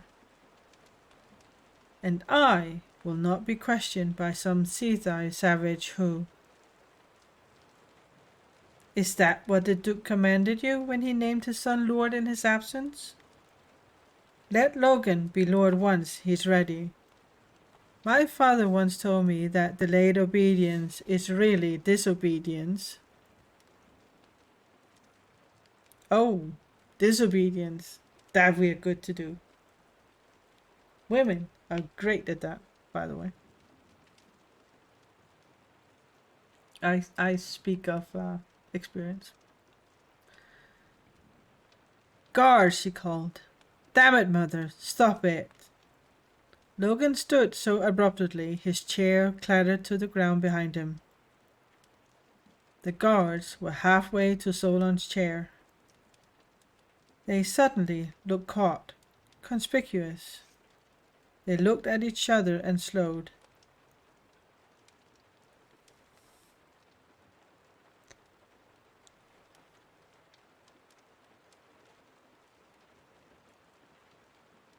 Vainly tried to approach quietly, their chainmail jiggling with every step.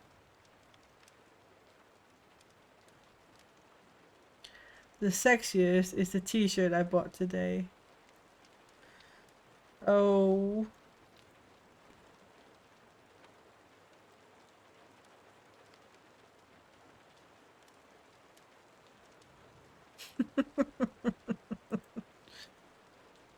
Ginger.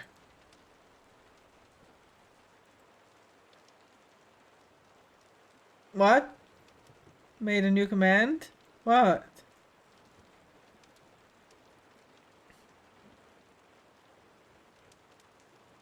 You do know every time you say I've made a new command, I actually feel what it is you've been doing. So you have these? Are you abusing your mods? No, I don't.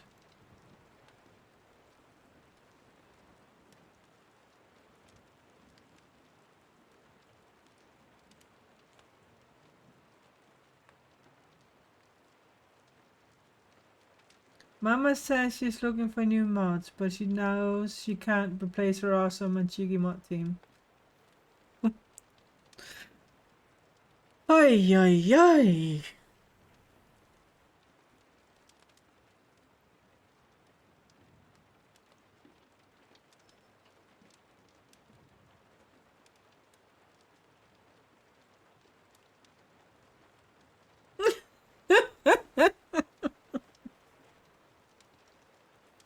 Ay, what am I to do with you, AJ? Huh?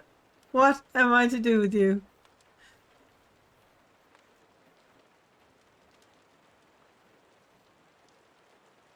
Logan, we'll speak about this later, Katrina Gaia said.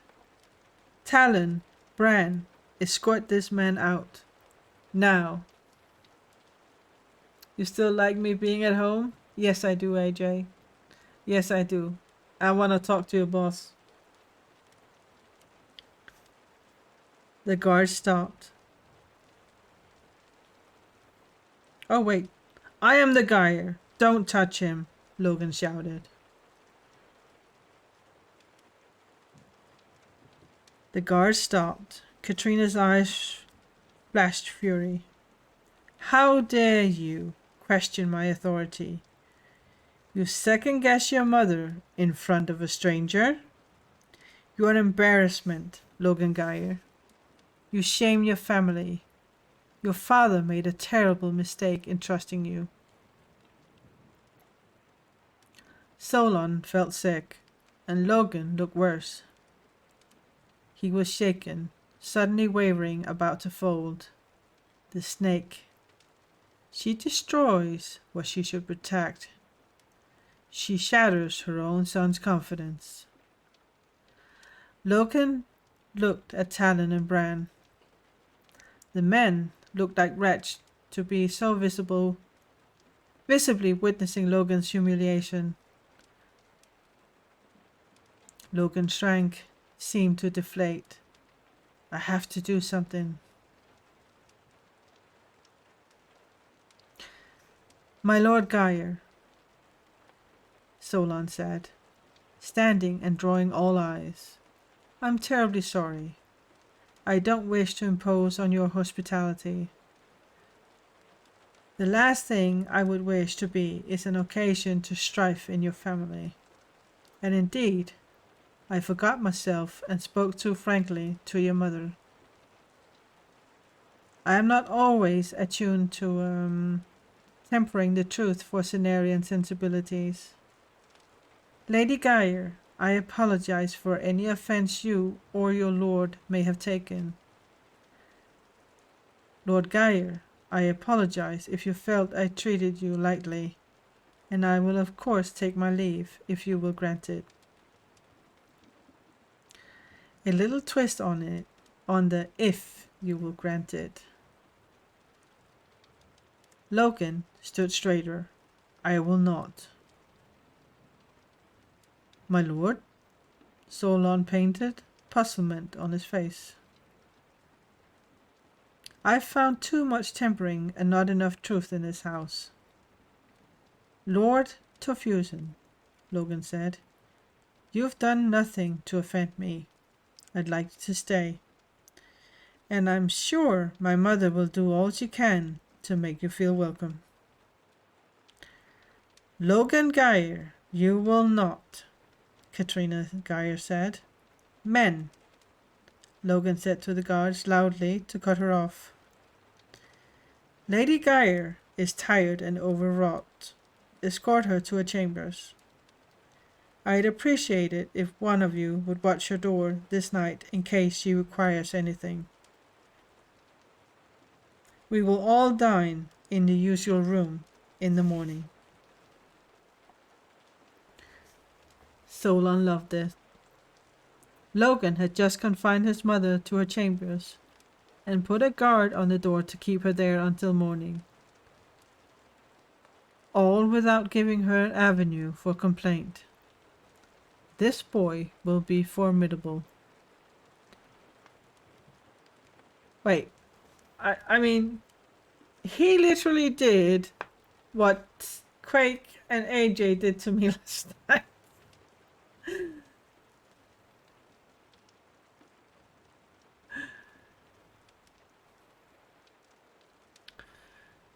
Ay, ay, ay, ay, ay.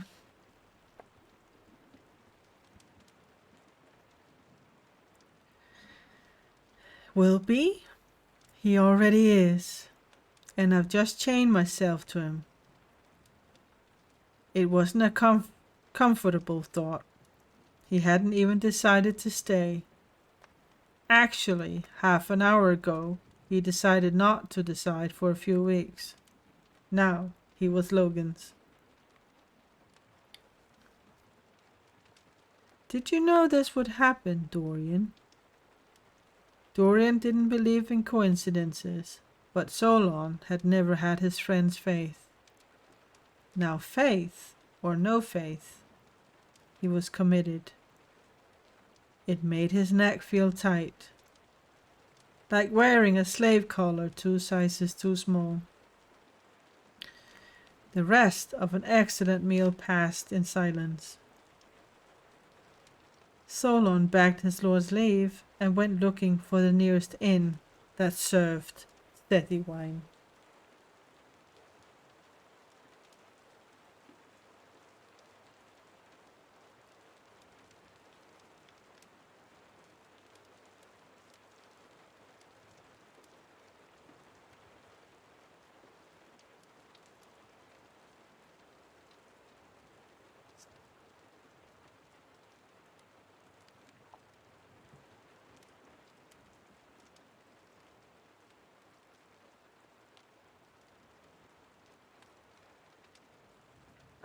We have reached chapter 10. I'm gonna read it, but I will say this. It's gonna be harsh. So if you guys are eating, I will just give a little fair warning.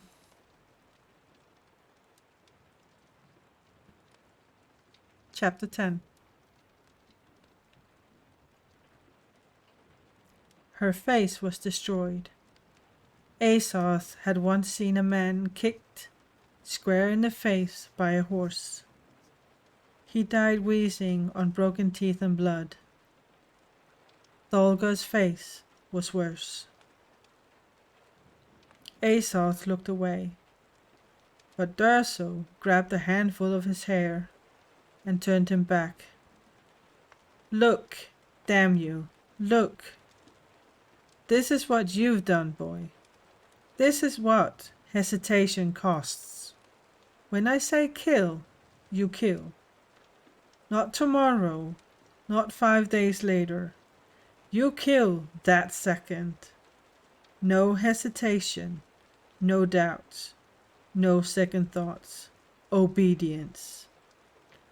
Do you understand the word? Obedience. I know better than you do.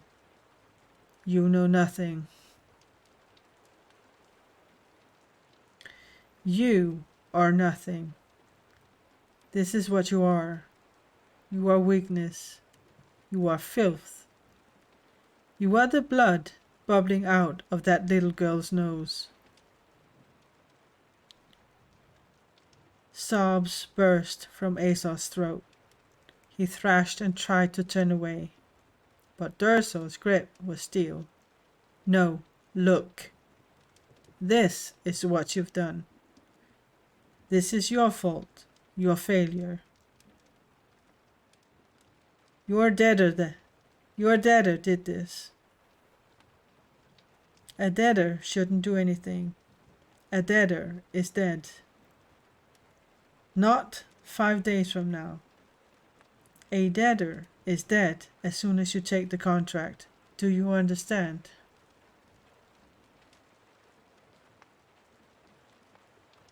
Yes, great story stuff, but I'm ahead off. I got training for army to do. Me needs to be strong. Yeah, no worries, Dreadnought Gaming. And thank you so much for stopping by. I hope your future will become bright within the army.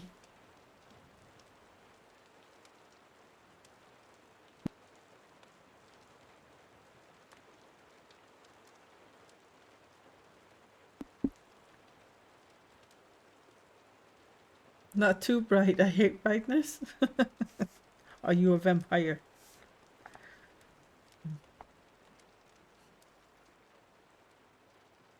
No, but seriously. Take care, okay, sweetie? And thank you so much for being here.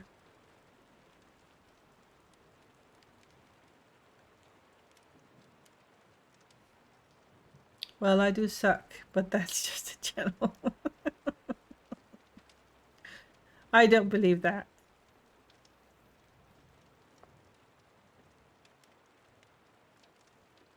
Okay, enough jogging. I gotta go. Bye-bye. You take care, okay, sweetie?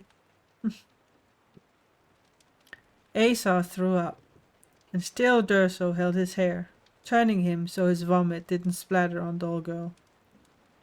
When he was done, Durso turned him around and let go. But Azoth turned away, not even wiping the puke from his lips.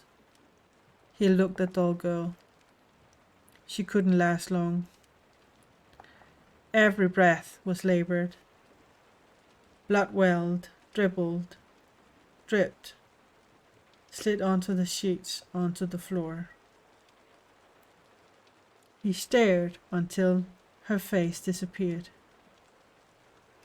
Until he was only seeing red angles and curves where once the dull, pretty face had been. The red angles went white hot and branded his memory, searing him. He held perfectly still, so the scars on his mind would give a perfect image of what he'd done. Would perfectly match the lacerations on her face.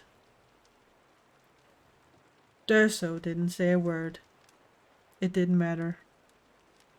He didn't matter. Azoth didn't matter.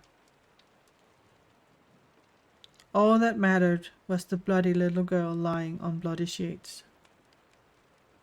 He felt something inside collapsing. Something squeezing the breath out of his body. Part of him was glad. Part of him cheered as he felt himself being crushed, compacted into insignificance, into oblivion. This was what he deserved. But then it stopped. He blinked and noticed there were no tears in his eyes. He wouldn't be crushed. Something in him refused to be crushed. He turned to Durso. If you save her, I'm yours forever. You don't understand, boy. You've already failed. Besides, she is dying. There's nothing you can do. She's worthless now. A girl on the street is worth exactly what she can get for whoring. Saving her life is no kindness. She won't thank you for it.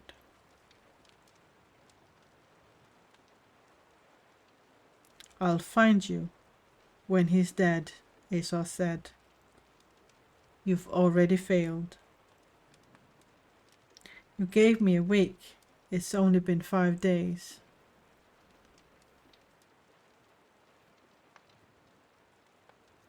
Durso shook his head. By the night angels. So be it. But if you come without proof, I'll end you. Azoth didn't answer. He was already walking away.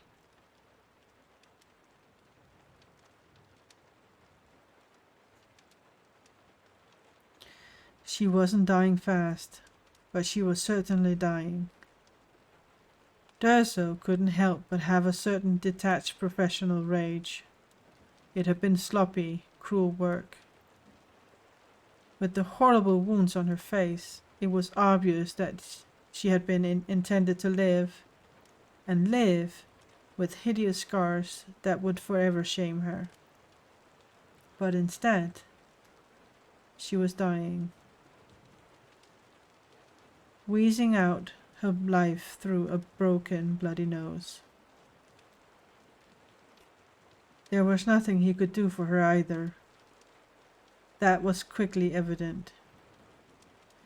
He'd killed both of the Bigs who had been guarding her after the butchery. But he suspected that neither of them had been the cutter. They had both seemed a little too horrified at the evil they were part of. Some part of Durso had still had a shred of decency demanded he go kill the Twist, who had done this immediately, but he tended to the little girl first.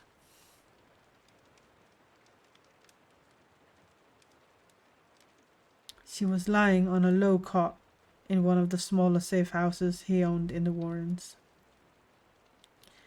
He cleaned her up as well as he could. He knew a lot about preserving life. He learned that as he learned about killing. It was just a matter of approaching the line between life and death from the opposite side. So it was quickly apparent that her wounds were beyond his skills. She'd been kicked, and she was bleeding inside. That would kill her even if the blood she was losing from her face didn't. Life is empty, he told her still form. Life is worthless, meaningless. Life is pain and suffering. I'm sparing you if I let you die. You'll be ugly now. Not sparing. Sorry. I'm sparing you if I let you die. You'll be ugly now. They'll laugh at you, stare at you, point at you, shudder. You'll overhear their questions. You'll know their self-serving pity. You'll be a curiosity, a horror. Your life is worth nothing now.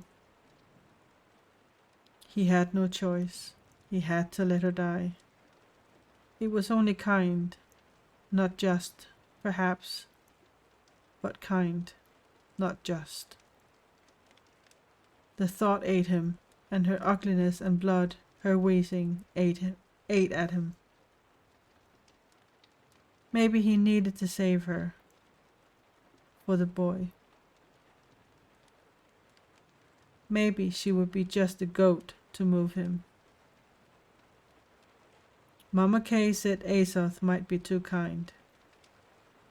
Maybe from this Azoth would learn to act first, act fast, kill anyone who threatened him. The boy had already waited too long. It was a risk either way. The boy had sworn himself to do so if he saved her. But what would have having this cripple around to do a boy? She would be a living reminder of failure.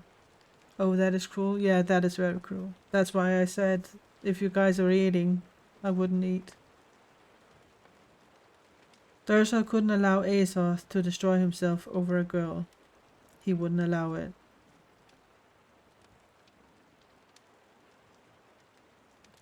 The wheezing decided him. He wouldn't kill her himself, and he wasn't such a coward that he'd run away and let her die alone. Fine, he'd do what he could to save her. If she died, it wasn't his fault. If she lived, he'd deal with Azoth. But who the hell could save her?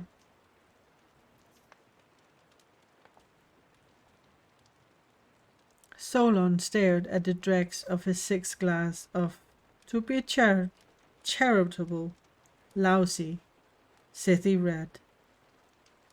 Any honest vintner in the island would have been ashamed to serve such drac at their least favorite nephew's coming of age. And dregs? The glass must have been at least half dregs. Someone needed to tell the innkeeper this wine wasn't meant to be aged. It was supposed to be served within a year. At the outside, Cade wouldn't have tolerated it. So he told the innkeeper, and realized from the look on the man's face that he already told him, at least twice. Well, to hell with it. He was paying good money for bad wine, and he kept hoping after a few glasses he might not notice just how bad it was. He was wrong. Every glass just made him a little more irritable about the poor quality. Tea time now? Why would someone ship a bad wine all the way across the Great Sea? Did they actually make a profit on it? As he put down another silver, he realized it was because of homesick fools like himself that they made a profit on it. The thought made him sick. Or maybe that was the wine. Someday he had to convince Lord Gaia to invest in Sithį wines.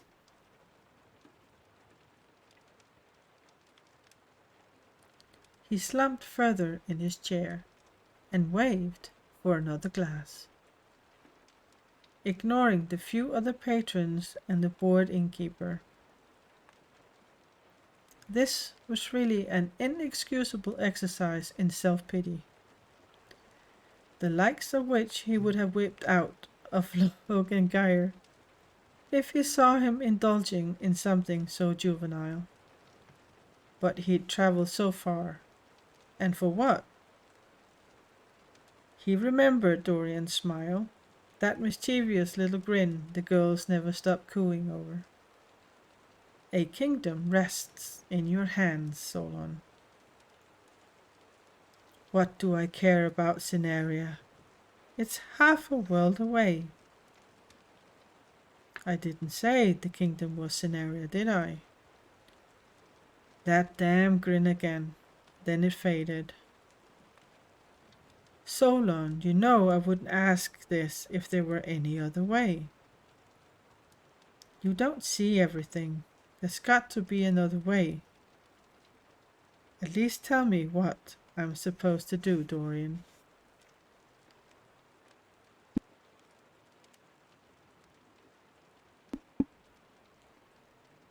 You know what I'd be leaving. You know what this will cost me. I do, Dorian said, his aristocratic features showing the pain a great lord might feel when sending men to their deaths to accomplish some necessary goal. He needs you, Solon. Solon's memories were abruptly cut short with the jab of a dagger into his spine.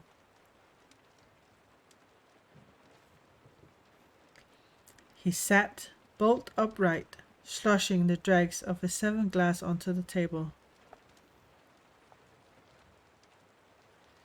That's enough, friend. A low voice said into his ear. I know what you are, and I need you to come with me. Or else? Solon asked. Dizzy. Who could know what he was here? Yes. Or else. Amused? Or else what? You're going to kill me in front of 5 witnesses? Solon asked. He rarely drank more than 2 glasses of wine at any time. He was too impaired for this. Who the hell was this man? And you're supposed to be smart, the man said. If I know what you are and still threaten you, do you think I lack the will to kill you? He had Solon there.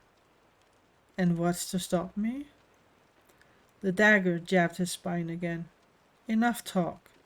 You've been poisoned. You do what I say, and I'll give you the antidote. Does that answer the rest of your questions? Actually, you'll know you're really poisoned because any time now your neck and armpits will start itching. Uh-huh. Ariamo root, Solon asked, trying to think. Was he bluffing? Why would he bluff? Plus a few other things. Last warning. His shoulder started itching. Damn. He could have taken care of Ariamo root by itself, but this, what do you want?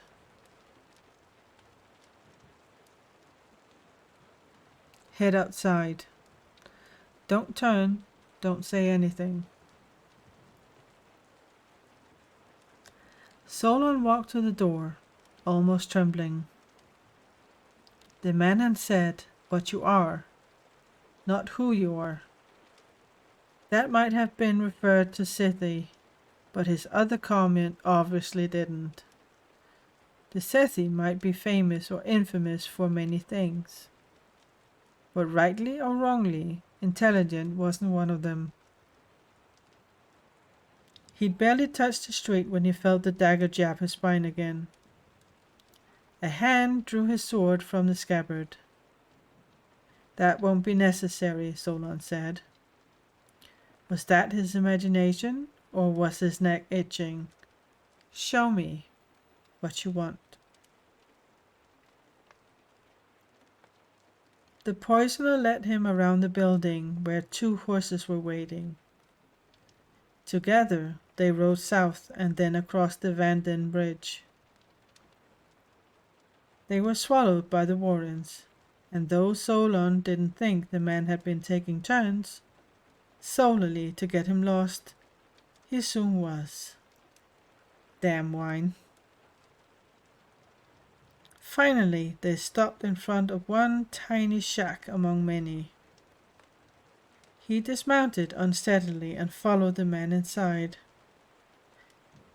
The poisoner wore dark clothes and a voluminous grey-black cloak with its hood up. All Solon could see was that he was tall, obviously athletic, and probably thin. The man nodded toward the door, and Solon stepped inside. The smell of blood hit him instantly. A little girl was lying on a low bed, barely breathing, barely bleeding, her face a gory mess. Solon turned. She's dying. There's nothing I can do. I did what I could, the man said. Now you do what you do. I've left all the tools you may need. Whatever you think I am, you're wrong. I'm no healer. She dies, you die. Solon felt the weight of the man's eyes on him. Then the poisoner turned and left. Solon looked at the closed door and felt despair rising, like twin waves of darkness coming from each side. Then he shook himself. Enough. He was so tired, still drunk, poisoned, itchy, and never had been much good at healing to begin with. Dorian had said that someone here needed him, hadn't he? So surely Solon couldn't die yet. Unless, of course, just making Logan stand up to his mother was all that Solon had been needed for. Well, that's the problem with prophecy, isn't it? You never know. Solon knelt by the little girl and began working.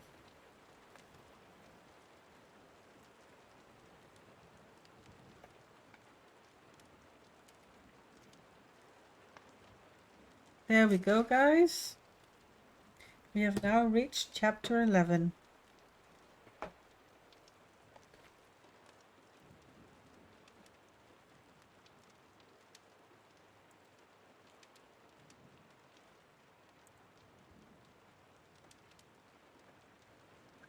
And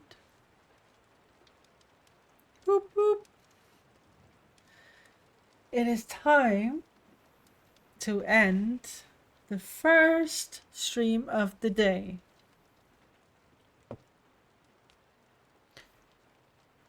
I know it wasn't the plan that I was supposed to read The Way of Shadows or continue reading it, guys, but I was trying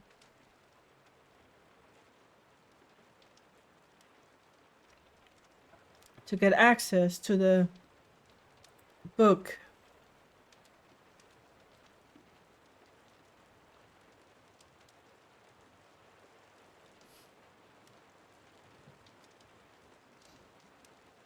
But it was not available in my country, so that was meh.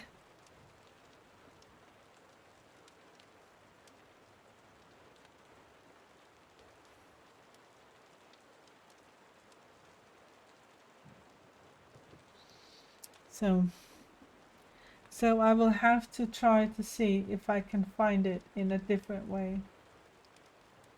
So, but tomorrow is Thursday, so we're gonna continue on The Way of Shadows.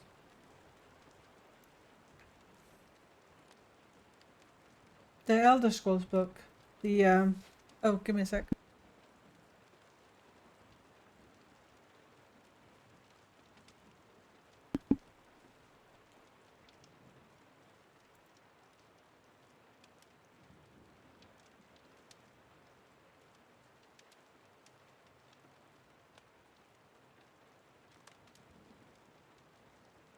Yeah, the Infernal City, yeah.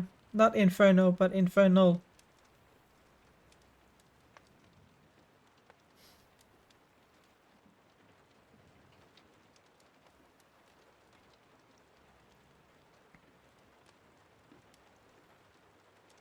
So, but yes, that one, Infernal, the Infernal City. But we are gonna stop for now. I will return later in the evening. Everyone drop their guard.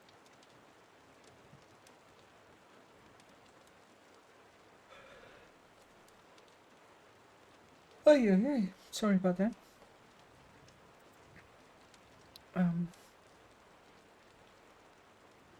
I'm gonna stop this rain here. Boop. So I'm gonna see if we can.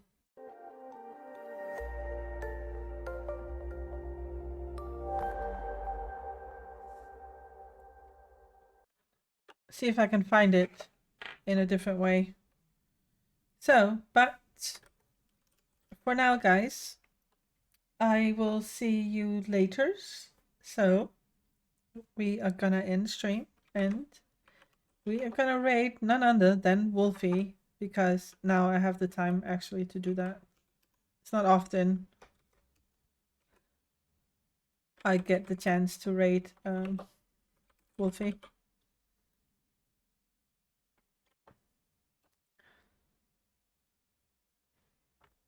So get ready to copy pasta.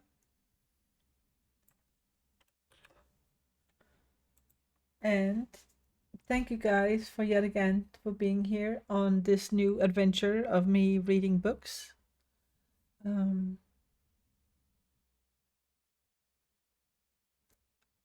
I will hopefully see you guys later in the evening for some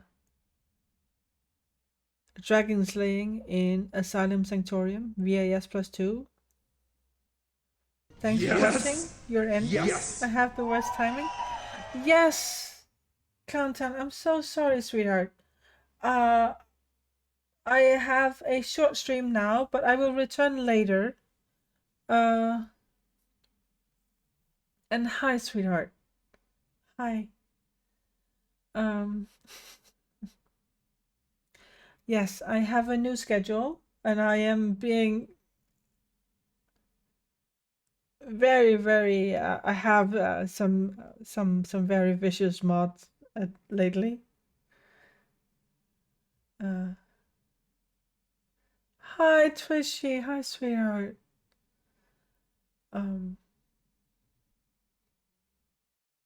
Yes. Oi. Yes.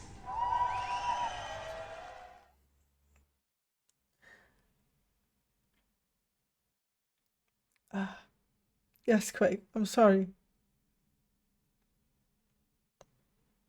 See?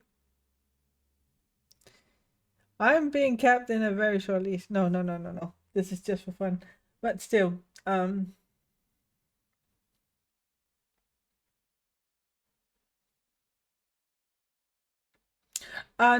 because my times is not actually in the schedule. It is in the about page, if I remember correctly. Let me see. No, don't do that. Wrong one.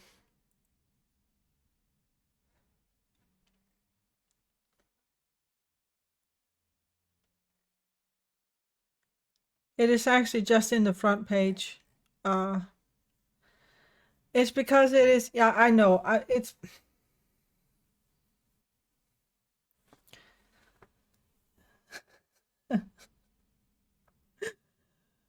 It's because I have a live countdown timer, guys. And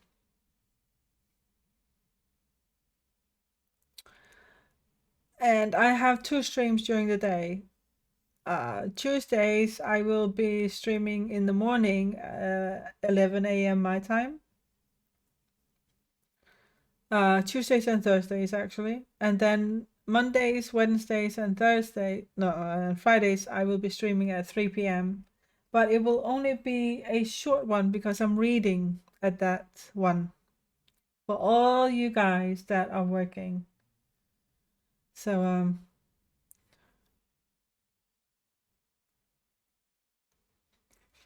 But I will put it in the stream schedule. I seriously, I just made the schedule like what, a day and a half ago in that countdown timer. So um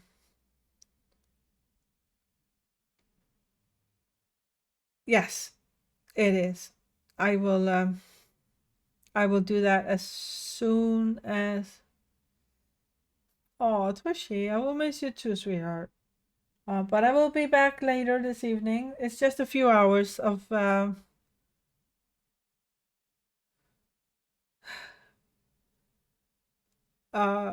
break. We will be raiding. I will start 8:30 my time, so a 3-hour break, and then I will be back. So, and yes, guys, I'm partnered with Artesian Bills, and you can help me so much by just clicking my link there with my name in it. So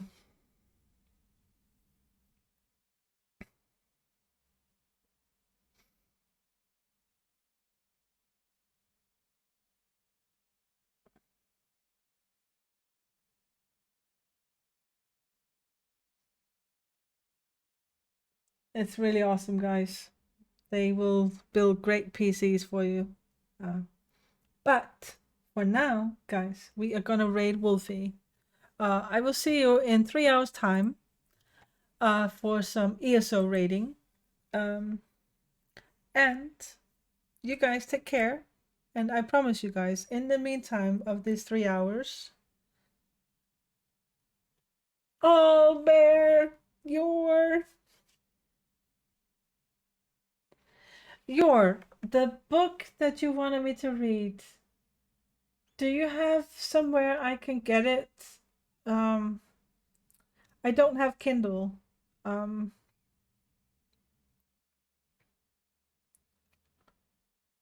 um, so I can't get it from there. I was trying to get it, but I don't know, for some reason it is not available in my country. I don't know why.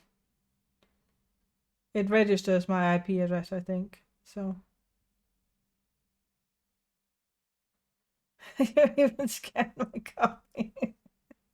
Wait, you should read it. You should read it out loud for us. You have the most amazing voice.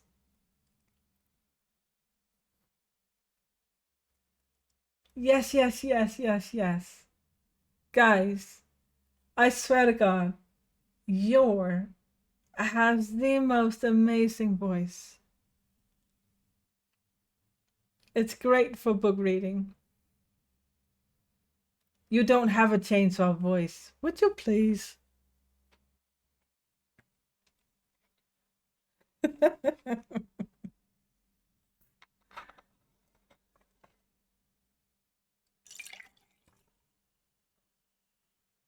You have a beautiful voice. I love it. You and Simmons, actually. Perfect voices, perfect couple. My special people, right in my heart. But I have to go. Otherwise, I will have some mods coming after me. So I will see you in 3 hours' time, guys. Take a break, get some food, get some rest, and I will see you later. I love you guys. I really do. Thank you, guys. Bison for the raid, for J Cliff for the raid. I love you guys. You are amazing. Everyone is amazing. Mwah! Love you guys.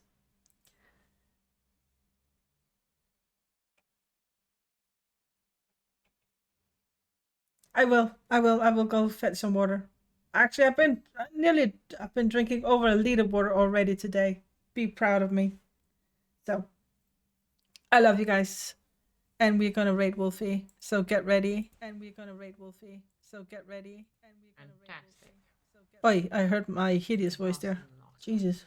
Ugh. Water from Soda Stream doesn't count. No. I haven't even set it up yet. I drank water like nearly 1.5 liters of water today Hey, already what while I does was this at say? work. So, It applies the following to any crafted weapon. or but berserk we are gonna raid damage. Wolfie now. So, Iron Ball could have used that damage, see ya later, guys. right? Bye. Berserker damage.